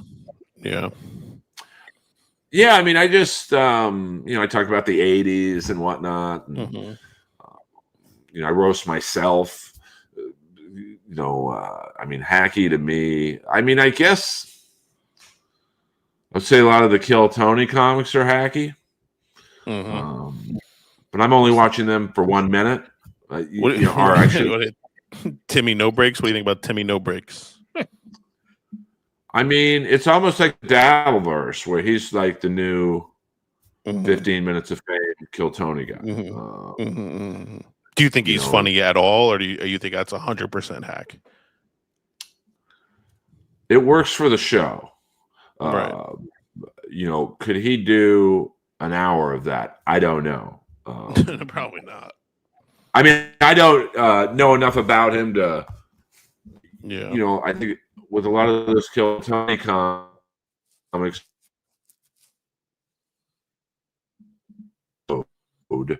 but they get a following from the show. There's no doubt about that. William Montgomery, David Lucas, Cam, a couple others, Uncle Blazer, and Casey Rocket guy. But they know from 1 minute with notes. Believe it, you have to bring notes up to do 1 minute. Yeah. You got a band on the stage. You got Tony, red band, sound effects, 2 to 3 celebrities, panelists. But when you do the road, like say you do the Comedy Zone in Jacksonville, there ain't none of that shit on stage. It's you. No. So I don't know if Timmy or really any of those kids can do 40 minutes, 30 minutes of age, like in terms of doing comedy, not necessarily their age. So they have maybe 10 minutes of good material. And that's being generous. Yeah. I mean, I know when I was a few years then, I probably didn't have 5 minutes of like comedy club material. They're gonna be so fucking scared on that stage at the Comedy Zone, which is a very rowdy club. But you have 100,000 followers, so you're gonna be asked to headline it. And at the Comedy Zone in Jacksonville, there's like an NBA shot clock in the back on the back wall, which is where the bar is. So you know how much time you're doing exactly. So you're going to do your 10-minute A+ material in about 4 minutes because you're going to be fucking scared. And then you're going to look at that clock and go, fuck, man, I'm going to be up here for another 56 minutes. And, it's not just the art of standing there for 56 minutes. You got to be funny for 56 minutes. So, maybe Timmy could. I don't know. But yeah. I mean, that character to go on for that long would be pretty crazy. But hey, let me ask you another question. Do you know anybody who went to this Riyadh festival, or is that a thing in your world? I mean, I know all those guys. I mean, I'm not friends with them. I mean, I'm friendly with Burr, but I'm probably closest with Russell Peters. Like I've been to all 7 of his houses, so like his homes are unbelievable, man. And his parties are the best because it's the most fucking eclectic group of people. You could be next to like, Joe Goosen, who is like a heavyweight boxing trainer, and then to the left is the last time I was at his house, there's the biggest human I've ever seen in my life. This guy was 7'7". It was like some Nigerian athlete that Russell just met in his world travels. And I had big feet, like size 13, maybe double E. This guy's feet were like size 22, like basically 2 of my feet. I'm a little shocked that some of the bigger name comics went over there. I mean, they can't need the fucking money.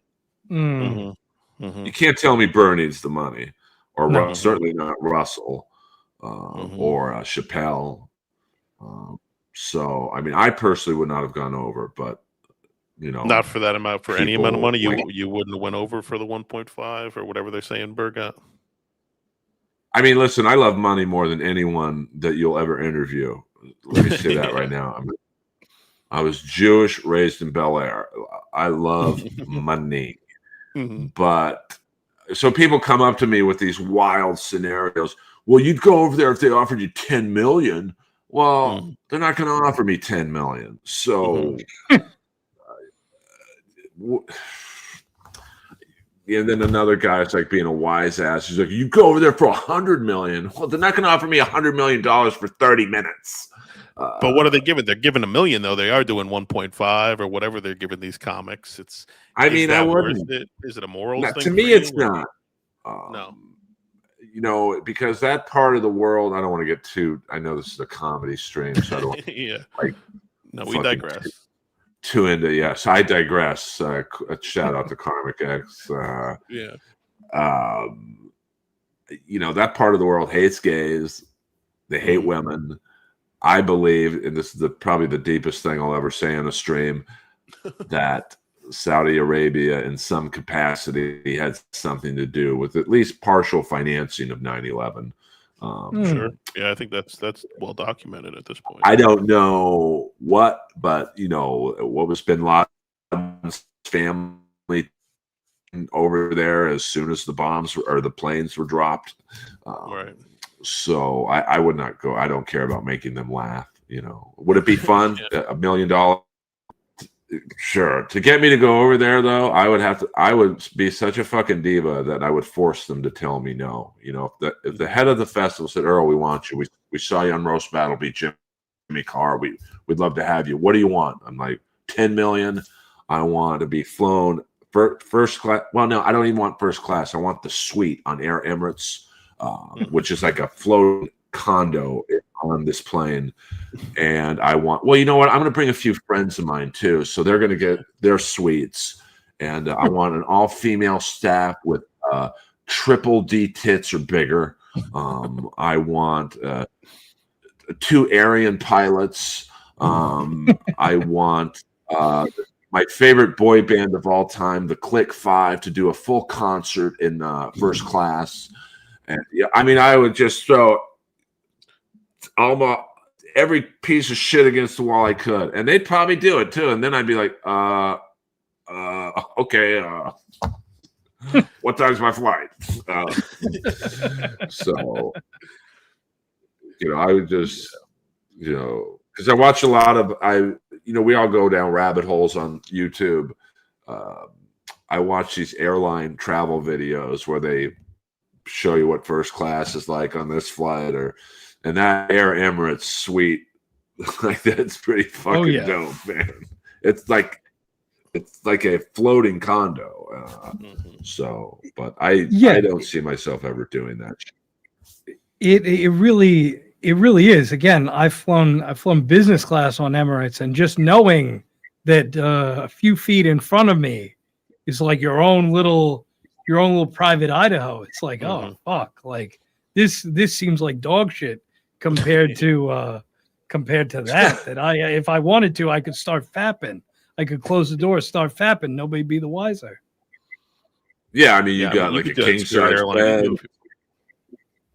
Yeah, I mean, I flew on Spirit once, and it was like, fuck, man.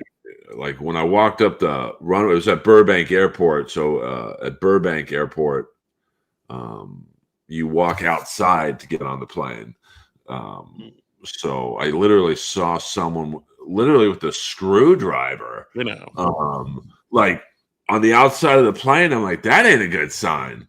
So, Yeah.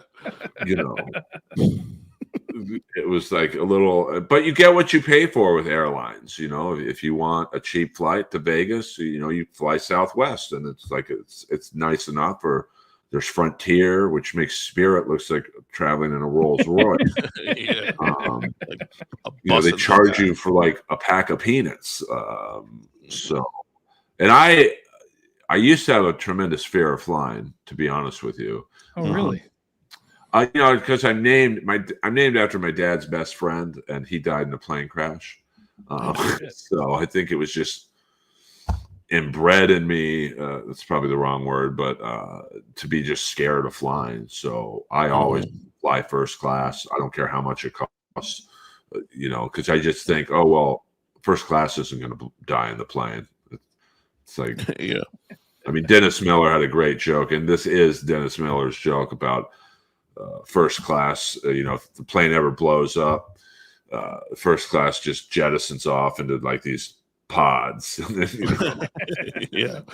Yeah. So, Well, they said there was just that plane crash. I think it was in India, and that one guy survived. And I think he was sitting in 11A. So anytime I book a flight, I look for 11A. Yeah, I mean, it's just, but that's crazy. Like, you know, when you think about flying in an airplane, you don't know the fucking pilots. You don't know if they've had a good day, a bad day. You know, in that Air India crash, it was, they still haven't figured it out, but they think one of the pilots shut the you know, press a button on purpose. Yeah. You know, that's insane to me that you would, you know, I don't like. Yeah, I would never gonna plane with 2 Indian pilots. That's the first mistake. Yeah, I'd never be in India to take off from India. Exactly. I think those are like I'm never going on a plane where like the propellers are exposed. Like I don't need that in my life. Like there's a lot. I've been on one of those. When I played Vancouver. I'm not trying to impress you guys, but it's the only way I know how to tell the story. When I opened up for Rob Schneider in Vancouver, we played Vancouver, and then the next night we played Victoria Island, and it was a propeller plane, and it was the craziest thing. It's like, have you guys ever sat in a Porsche? I have. I mean, it's a very tight fit, and that's what it was like getting into this plane. There's like 7 of us, and the pilots were totally starstruck by Rob. And as they're taking off, they're like looking back at Rob and sitting, and they both have to the lift of the plane is in the center, so they have to basically hold hands and pull the lever back. And they're doing that. Starting to mower. Yeah, it's crazy while they're looking at Rob. And I'm like, this is fucking nuts, man. So I stay away from all types of sketchy planes. Even now, I had to travel this. I'm in a hotel right now. I had to travel this week for work, and I had the opportunity to fly, but it was close enough that I drove. So I mean, I knew we had to do this, so I brought my stuff anyway. So there's a plenty of reason to drive. But yeah, anytime I can opt to drive instead of get on a plane, especially now I think we're in the middle of a government shutdown. It's like I don't want to fuck with air traffic control, with the TSA, slowdowns. It's like going through an airport is a nightmare for me. So I understand that completely. Well, now, I mean, if you take off, well, I guess all, at least in LA, I think LAX and Burbank, there's no one in the fucking tower right now. It's all being done from San Diego. At some master, control center or whatever. No thanks. I stay clear of that. But I mean, if you really think about it, like, it's a miracle there's not more plane crashes. Knock on wood, just because. I mean, all it takes is for one wire to come apart, one screw to, one mistake by the pilots. And, I think what gets me over my fear of flying is I assume pilots want to get there as much as I do. Right. So. But, until you get that one had a bad day. Or he got that terminal diagnosis, or his wife broke up with, or he's having a divorce or whatever. He wants to, and where the rest of us are going down with him, because I don't know if what kind of mental health checks they put these guys through. It's there's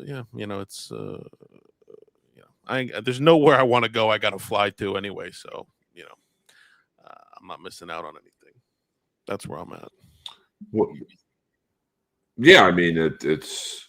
But even with all the mental health checks, I mean, one bad day, you come home after a great mental health check, you pass it, and your wife is in bed with, I don't know, whoever, and you got to fly out to New York the next day. Would you want to be on that plane? No. No. This is an airline podcast now. Yeah, that's Hot that's airline. I know. I miss the good old days of Virgin Airlines. That was like a fucking nightclub. The whole cabin was neon. They had like house music Is that playing. what was going on? It was the best. I would fly Virgin everywhere. Both pilots would come out, the first class people was like dapping them up. I'm like, who's flying the plane, man? It wasn't the commercial, man. It's all it was like the waitresses, the stewardesses all had their tits out. I mean, shout out to Richard Branson, man. Bring that back. Are they not a thing anymore? Virgin Airlines? Are they out of business? No, I think Alaska bought them out. Oh. Yeah, that sounds like a time. I wanted to ask you, Earl, even though this sounds like a hacky question, can you give us some insight on what's like growing up as a Kennedy relation?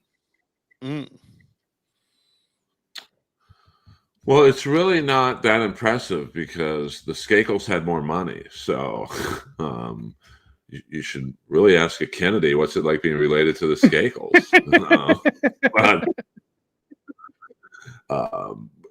I mean, it was interesting. Two quick stories about the relationship between the Skakels and the Kennedys, at least when I was a kid. And for those of your listeners not knowing the relationship, my dad's sister is RFK Jr.'s mom. So that's, she's my aunt. And I remember one time I'm at the Bel Air Hotel. You'd think this is a sitcom. It's my dad, me, and Chick Hearn, the Lakers announcer. And we're having a basic lunch or whatever. And the waiter comes over and goes, "Mr. Skakel, your sister's in the other room. She'd like to say hello to you." And my dad was just like, "Nah, like that's his sister." Like that's the Skakels and the Kennedys. And then one time, very late at night, it was me and my mom home alone. And my mom was like a hillbilly with money. She's from Cartersville, Georgia. Oh, shit. And an original investor in Coke. So that's, and she was in the thoroughbred racing industry. And I don't know, it must have been 10 or 11 at night. Huge group of people ring the doorbell. All these giant dudes and this little girl. And my mom opens up the door, but the chain was still on it. And it was Ethel Kennedy. Oh, shit. And she was like, "Jenny," it was my mom's name, "can I come in?" And my mom was like, "No," and just shut the door. So that's the relationship between the two families, pretty much. Probably to this day. So he's your first cousin. So if I heard that right, he's your first cousin.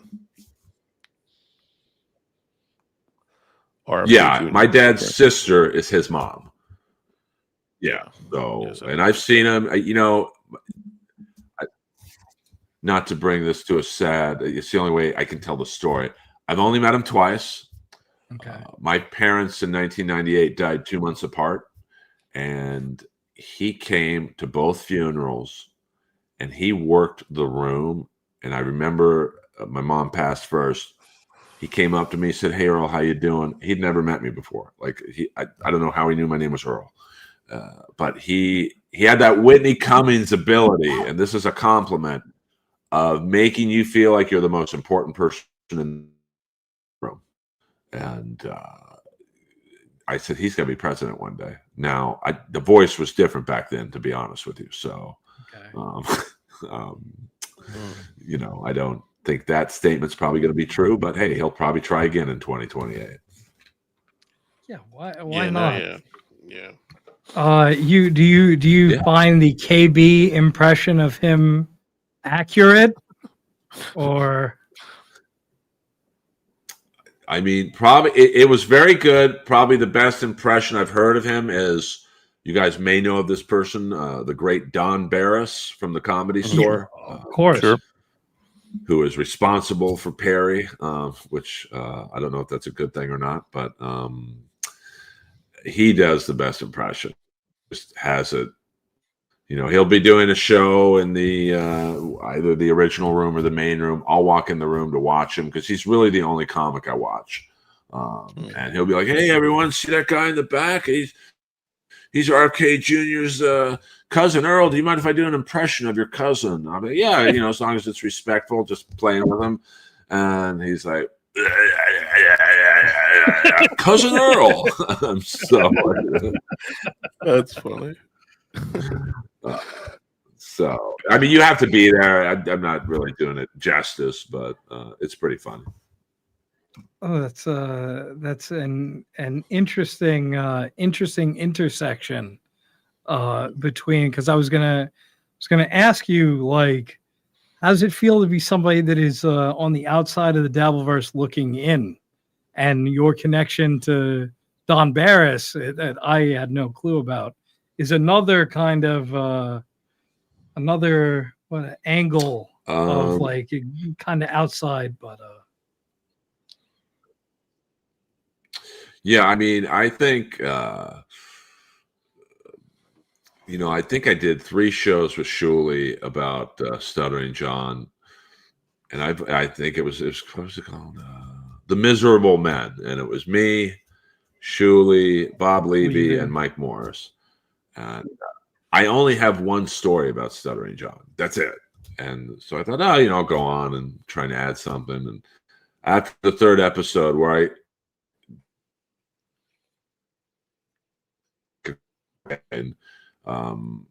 I called Shuley and said, "Hey, man, I can't do this anymore. I just have nothing to say about Stuttering John." So that was probably my only real entry into the Dabbleverse outside of MLC. I don't mind going on that from time to time, but I just like, what time is it now? 8:30 my time almost.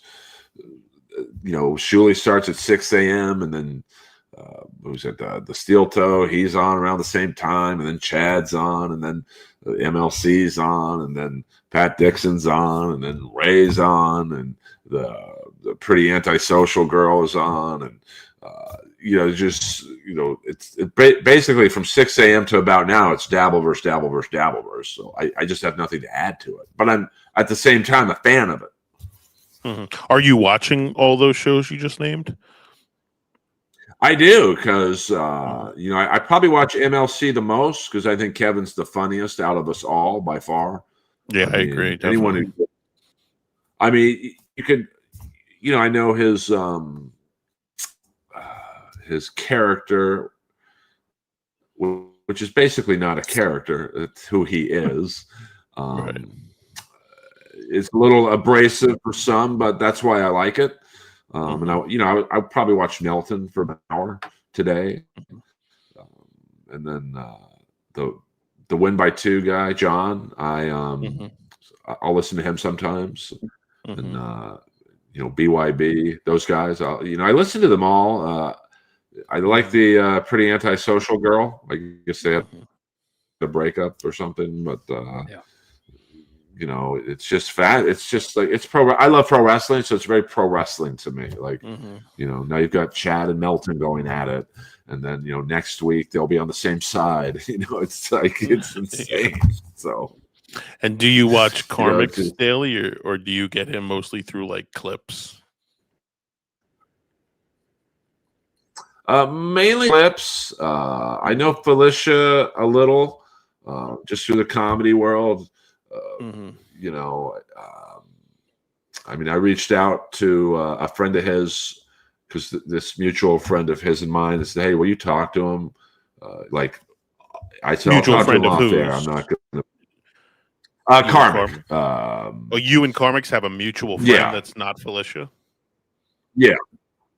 Yeah, it's a dude. I guess you'd call it a chatter. Okay. Yeah, chatter. Yes. And he's like, "Hey, he was telling me this. You seem to have like some common sense in you," which is really scary. That in that world, I come off as, "Hey, you should talk to Earl. Will you talk to him? Like it's not headed well for him." And I gave the guy my number to give to him, but he never called. I just because like,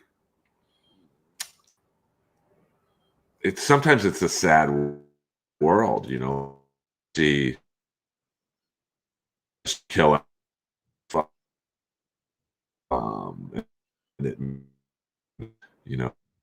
Mask that. So there's a lot of sadness. I saw similar. It's all fun and games, but when you take someone like Karmic, who is a small town dude, and he's dating this girl who's a lot more worldly than he is anyway, and you take his substance abuse issues, and he's being made fun of by this streamer, by that streamer. You're talking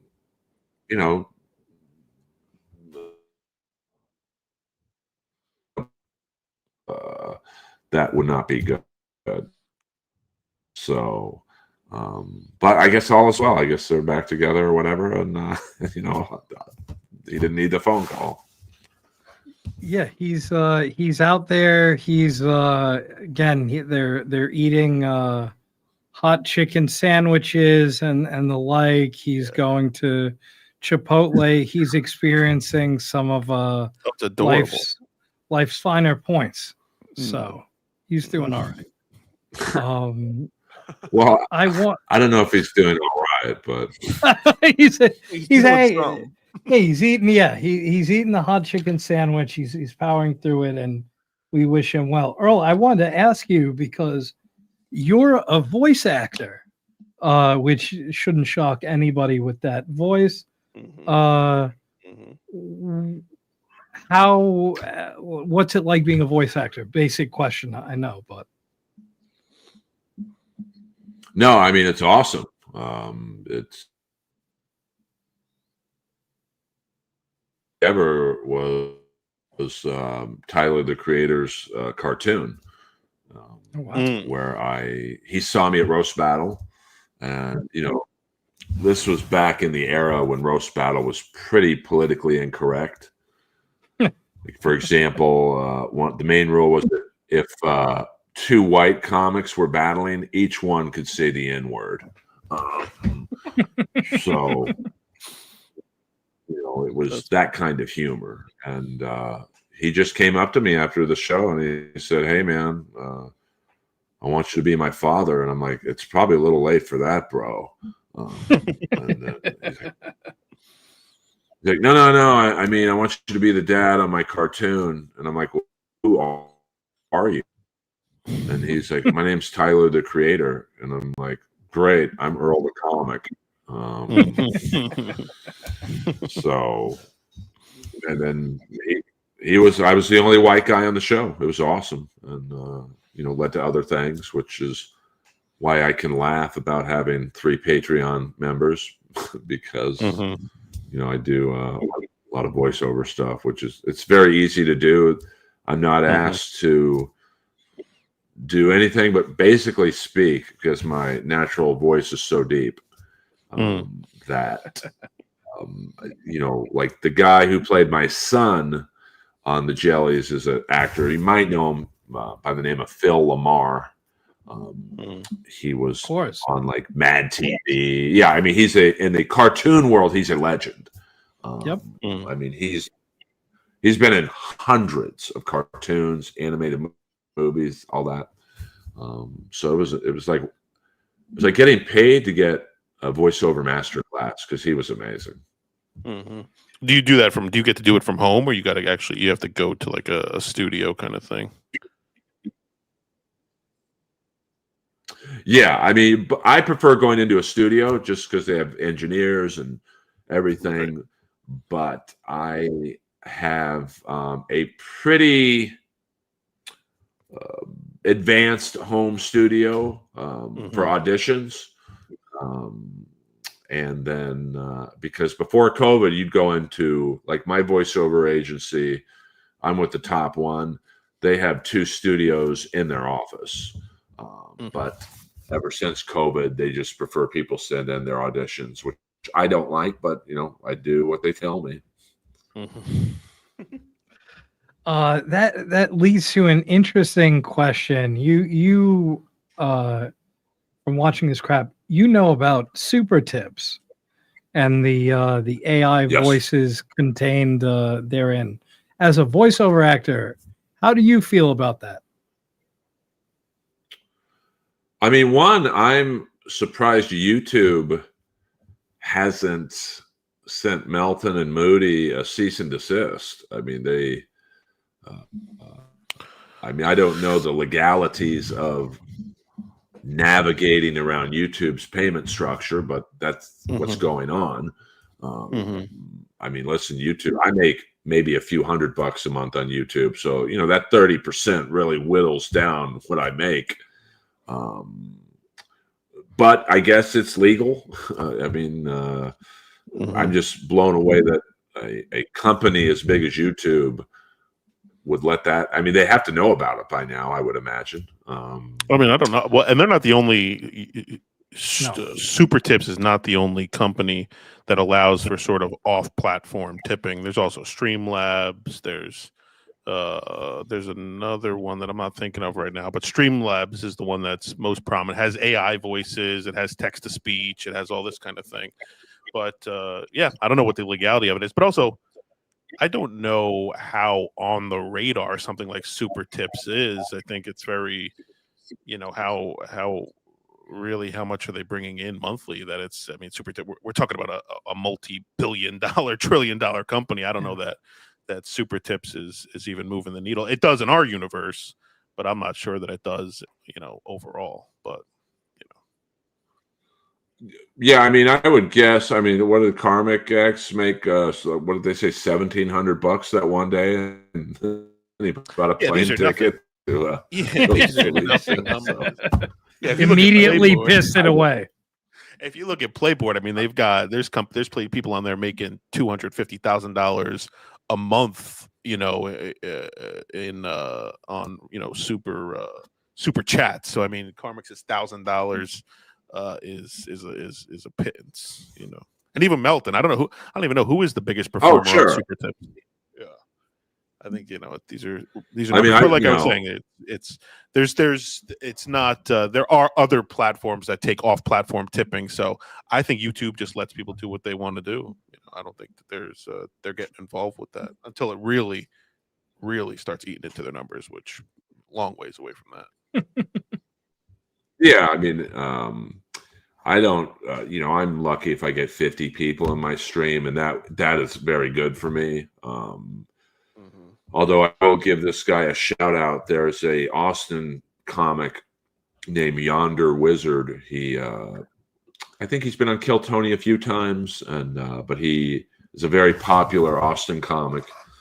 And he has a gaming channel that whenever he ends his stream, he sends his viewers over to my stream if I'm on it at the same time.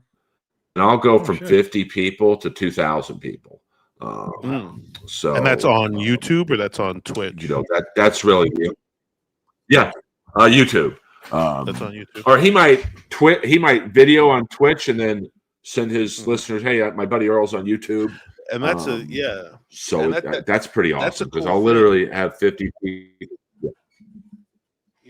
That's a cool thing. And I know Twitch does that where there's actually a built-in mechanism where you can actually dump your audience onto another channel. And if YouTube built something like that into their sort of thing, where I think it's called raiding, where it's like you can raid these other channels, but instead of just telling your audience, "Hey, do that," and leave it up to each individual user to go click on it, they just straight up, the creator can just dump them into the chat room, and that'd be a cool thing if YouTube implemented something like that. Yeah, I'm not sure how he does it, but I know, I'll literally be streaming at 1 or sometimes I can't sleep, and I'll just start a random stream at 1 or 2 a.m. And I'm tired at that point, so about 30 minutes in, I'll be like, "Hey, good night, everyone." And I'll look up, and the numbers go from 50 to 1,800. I'm like, "Hey, that's incredible. Let's stream another half hour." Hey now, I mean, I'm more interested in building my subscriptions. So what do you got? Substack? Where your subscription? Oh, your subscription's on YouTube. You're talking about, I'd rather have. I'd rather unsubscribe to my channel than $1 super tip. Can you Mumble says that you can raid now on YouTube? There's some functionality. I see them do it. Rocco does it. Rocco will send his viewers to somebody else. Yeah, that is also that is cool. I've yet to see it on YouTube, but that's a fun thing. Yeah.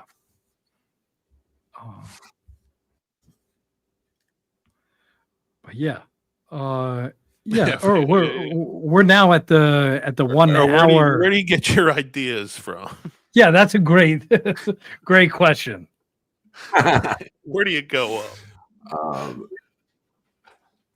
No, I'm just kidding. You don't have to answer. Yeah. No, I mean, someone asked me that the other day, and I had trouble answering. I mean, I've never had a drug or drink. Oh. Did he just? You said you never had a drug or drink before?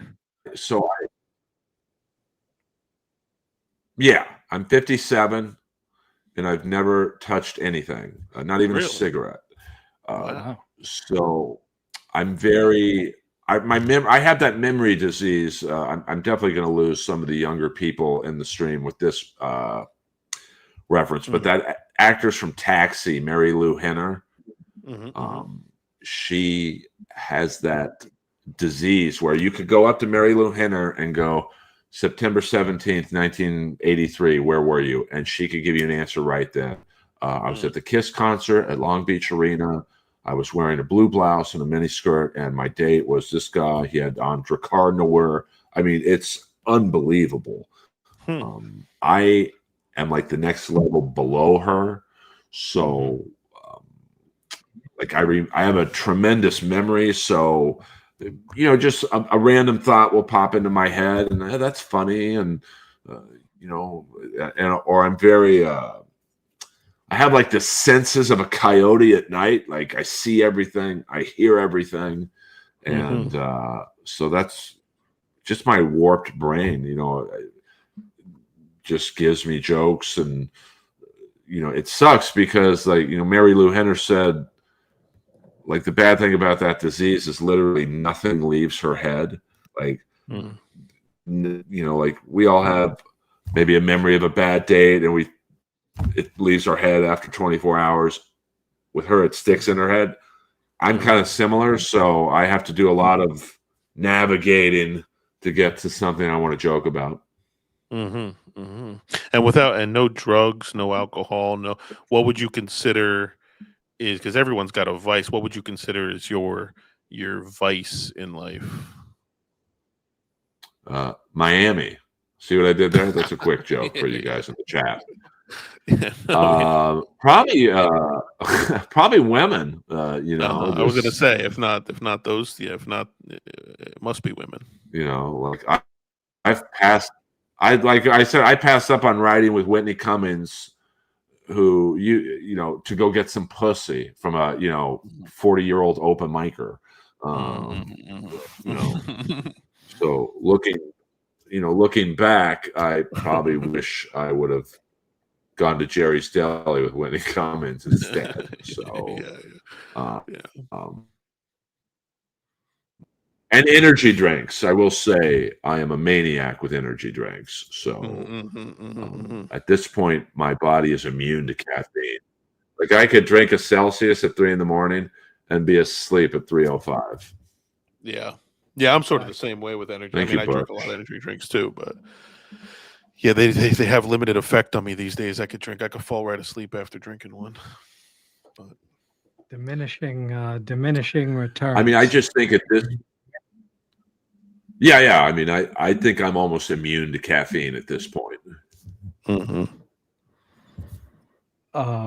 So yeah. Again, Earl, you hung out with us for an hour. It was more than I expected. I'm personally, I was blown away when people were pestering you whether you would go on our show. I was blown away and heartwarmed by your response that you would grace us little shit heels with your very time. Generous.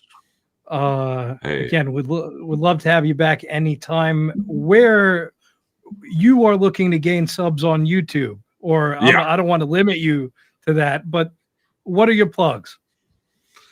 Here's the great thing about me, and it's probably the smartest thing I've ever done, and I'll never be confused with a smart person, but my social media everywhere, from Instagram to X to YouTube to everything, it's just my name, Earl Skakel.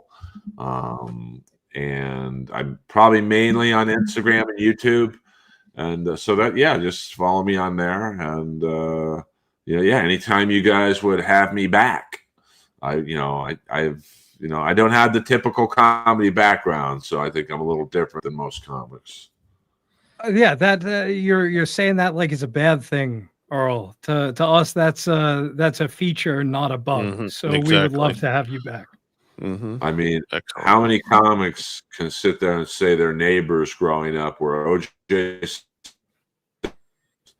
Kareem Abdul-Jabbar, James Caan, Harry Nielsen, Elvis right before he died. Someone's doing well. I mean, he was not doing well when he was my neighbor. I mean, he looked a little rough, to be honest. Even as a kid, I was like, man, he don't look so good. I mean, even as a kid, I had amazing observational powers of, like, my mom once took me to Barry Manilow's house. And because my mom was a real, well, I can't, but, since I am familiar with Dabbleverse terms, my mom was a real piazza hag. So,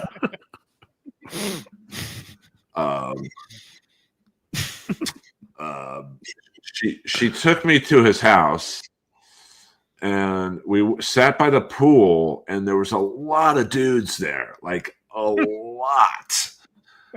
And I just remember as probably a 10-year-old kid going, man, where are the girls? Like, Funny you should ask that, Earl. It's a lot of dudes, but mom was a fat maven, like, not to end a stream on my mom, but she was, I'm trying to think of a character on TV. She was like Maude, B. Arthur, would wear a fur coat when it was 105 out just because it looked good. So, that's, I don't think many comics can talk about being at Barry Manilow's pool. No, I don't think they can, and I would love to again, because you're from out there. I would love to get into next time all your famous and high status neighbors growing up. I think that would be really interesting. I mean, from Mac Davis, who was a big deal to me because my favorite sports movie of all time is North Dallas 40. And he was the quarterback in that movie, to playing golf with the Cowardly Lion from The Wizard of Oz, Ray Bolger, to I mean, it's just crazy shit like that playing golf with who was, this won't be that impressive, but Tom Harmon, who was like one of the first Heisman Trophy winners. I mean, my dad had a very weird group of friends. So I was lucky to, play golf with Jerry West, not knowing this guy's one of the greatest basketball players of all time. But to me, he was just Jerry. Yeah, it's definitely a unique experience compared to anybody, let alone to comics. But our first guest, Ray DeVito, does not have those stories. Yeah, no, that's not really in Ray's wheelhouse. I would say. Well, let me ask you guys a question. Sure. Now, I see you guys have been live for 3 hours and 42 minutes. That's unbelievable to me. Thank you very much. We're trying to get Ranger monetized. How much? Wait, you're not monetized yet? No, your boy doesn't have 500 subs. Well, I think. Let me show you my partner here. Hold on. He's gonna bring out a dildo. Even better, it's Lois. This is Lois. You even know the dog's name? The amazing Lois. Sweet little baby. She's got a collapsed trachea. So that explains the cough. Oh. Poor sweetheart. Everybody and she's a 3-pack a day smoker. So, sweet. But how much longer do you guys go? We go like 15 minutes more. We end at midnight or 9 o'clock your time. Yeah, we end at 4 on the dot every show. Okay, cool. Well, let me know. I love the. I see a lot of familiar names in the chat. So, and then the next time I'll figure out the connection issues. So I do apologize for that. No, we made it work. Yeah, I think I got the pacing of when they're done talking, wait 4 seconds. So you got it, bro. And I really appreciate you coming on, Earl. And I'm even more enthusiastic that you would come on and hang out with us again. Well, I mean, I appreciate you guys as well, and I mean, this is how it should be. This is how the Dabbleverse should be. Everyone supports each other. You plug the other guy or girl's channel. You send listeners over there. Sorry about that. Lois is really amping up right now. That's okay. She's into it. I don't know. I definitely need some water and maybe a new trachea. So, but that's like. But I also know that would not get very many ratings. If everyone was nice to each other. If I look at us, we're all being nice to each other.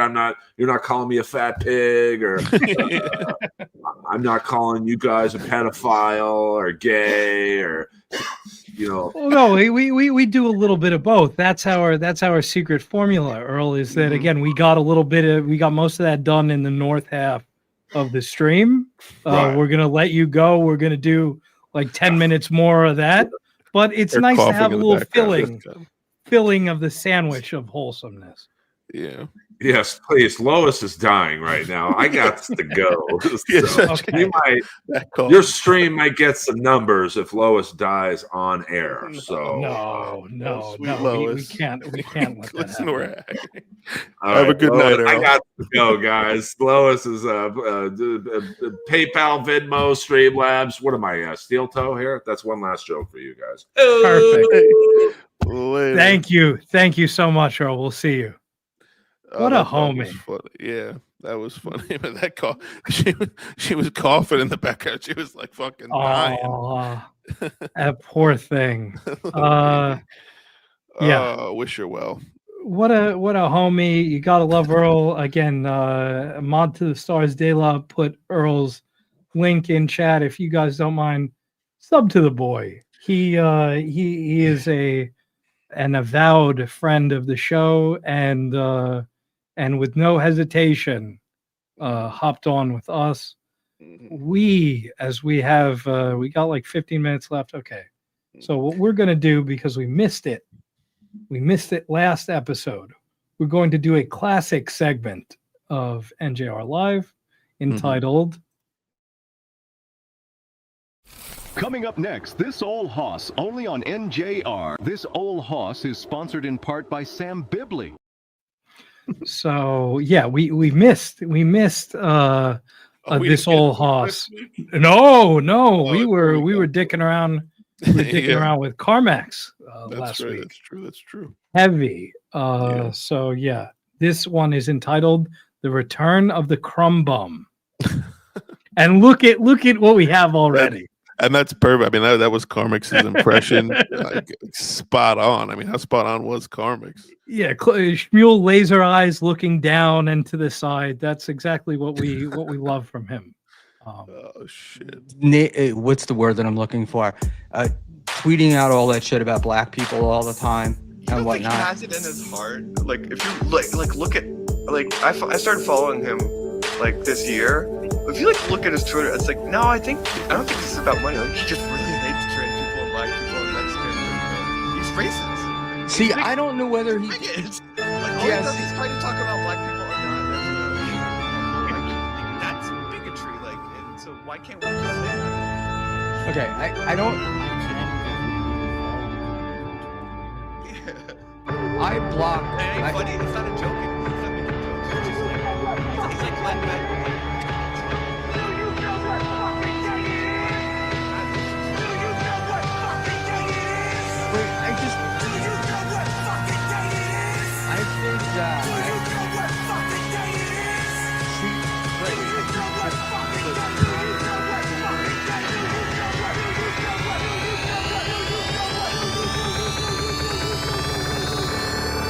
Yeah, Crumb, That's what's going on Crumb. with your lighting? I mean, between you and Nick, I'm about to get a gun. What is going on? I gotta be honest, I have no idea what the fuck you guys are talking about. Did you have an argument with Comia? Oh, we're not going through this again. What's going on? Are you on half speed? Are you all right over there? Yeah, like Crumb, what? Jesus Christ. He's back on the Xannies, Panhandle, brother. always looking for a fight. It's not about the politics of it. Yeah. They're making the point that they're not doing jokes. It's just like they just say, "Hey, there's a shitty." He's saying that comedy's been diluted, like the Joe Rogan sphere. It's just if you just say something racist or homophobic, But it's not just because people are going after trans people. I mean, that's not the reason. People got fucking lazy. I mean, they just don't want to write That's what we're good saying. jokes Yeah. anymore. But I mean, there's a lot of unfunny comics out there that don't talk about trans people. So this is my point. There's a lot of fucking hacky comics out there. My new but he was criticizing the Rogan sphere in that riff. He was like, he's like, these guys are doing this thing and it's not funny. You know, you'd make a sex joke and that would be hilarious Wait, to black, people. Blackface is black?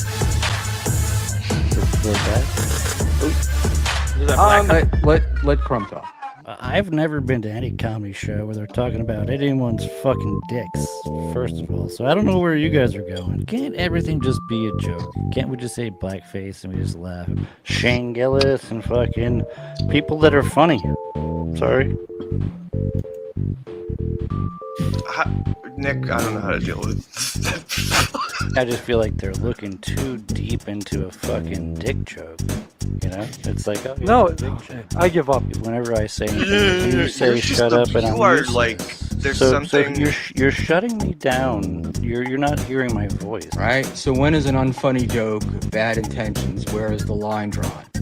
And that's something that we children come across all the time. Hey, you're just mad because you're not a guy. Oh, somebody's saying that Crumb's on the spectrum now. I understand. I'm sorry, I didn't mean to insult you. That actually explains all of this. When I went into TSN, I didn't say I want to have a debate with Kumi. I said, dismissive. "Shut up! Can you please get rid of this guy? It's just like mumbling in the background." Crumb, And Crumb, there's another guy named Mumbling I gotta take you off, buddy. It's just not working. I'll talk to you later, man. I like the sexual tension between you two. It's really like there's just like this gross like snake just like slithering in. You guys are gonna bang. Just say it. I don't. It's not. It just feels like. There he is. And there Sam is.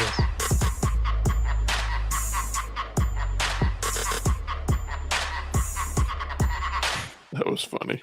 Yeah, we wish Cromwell, and then we also have, as part of our This Old Hoss segment, Sam Bibley covering who is now somebody who is at the forefront of the shitverse. One Mike Sheely. Mhm. Yeah, merchandise. Sam Bibley said, Mersh, did you lose some weight? I think I've lost a little. Sam Bibley said, help Shmuel get monetized, Mersh. Done. Fucking done. I'll talk to Shmuel. We'll get him monetized. Because the only thing that bothers people like Kevin Brennan is seeing anyone else doing remotely well. Well, I'm gonna make sure everyone's eating, Kevin. I'm gonna make sure everyone's chipping away at your fucking super chats. What it'll be like when everyone can live stream. 50 people stream sniping you, old man. Let's go.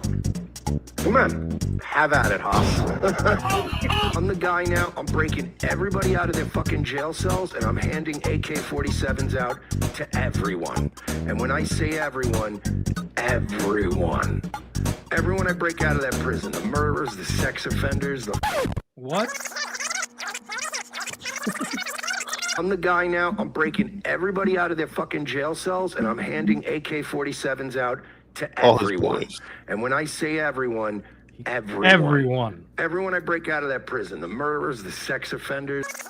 The murderers, the sex offenders, the sex offenders, the people that are innocent, the people that are guilty. Everyone's getting an AK and we're getting broken out. We're starting over. Figure it out. Sam Bibley.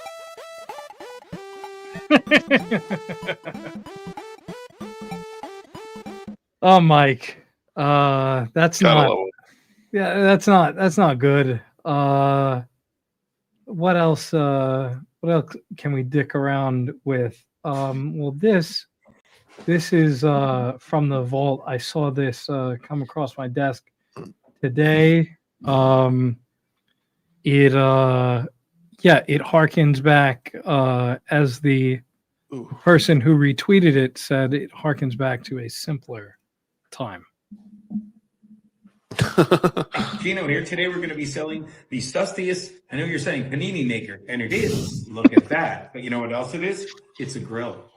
How great is that? And it's not just a grill. It's the easiest grill you're ever going to use. Easy to clean. The fat drip right off if you're eating healthier. Mother's Day coming up. I think you're going to want to get her that. And you know when it's done? When it dings. We're done. Imagine everyone loves a smash burger, don't they? That's the big thing now. The smash burger look.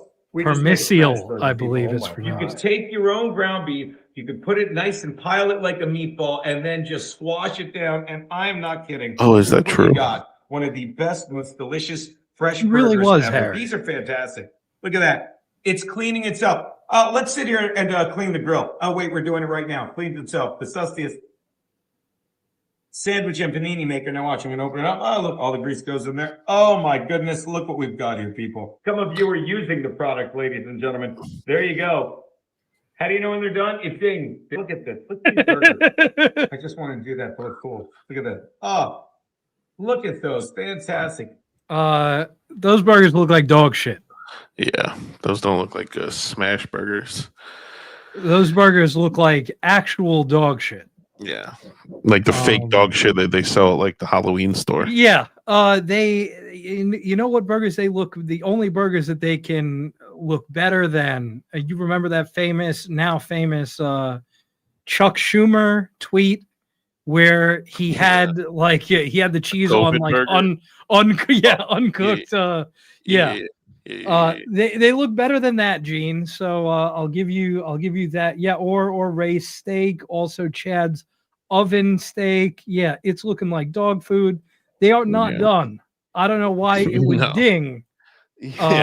As they are clearly not done. Like frozen like Bubba burgers that have been like smashed down. Like a real smash burger starts from like a meatball, like a meatball type like a ball type situation, and you smash them down nice. You get it real crispy, real, the edges are real nice and crispy. I mean, that's the whole purpose of a smash burger. You get, you want it thin, so it's more, but this crunchy, like boiled Bubba burgers, as it were, if you will. But wait, what you said before though, is it permissial? Is that how you say? No, that was Chad. That was Chad pronouncing it. Gotcha. I thought I thought I was onto something. No. The sustiest grill. These things are wonderful. They go great in your kitchen. They go great if you travel a lot. They'll go great in your kid's dorm. They'll go great in your little apartment if you're short on space. They are the smartest thing you could have. That's fantastic. They plug right into the wall. They take up no space, and they're easy. You didn't bring yours? Easy to clean. The sustiest sandwich maker and panini. We only have 5 left. The flash sale ends in 13 minutes. You're gonna want to get on this. So yeah.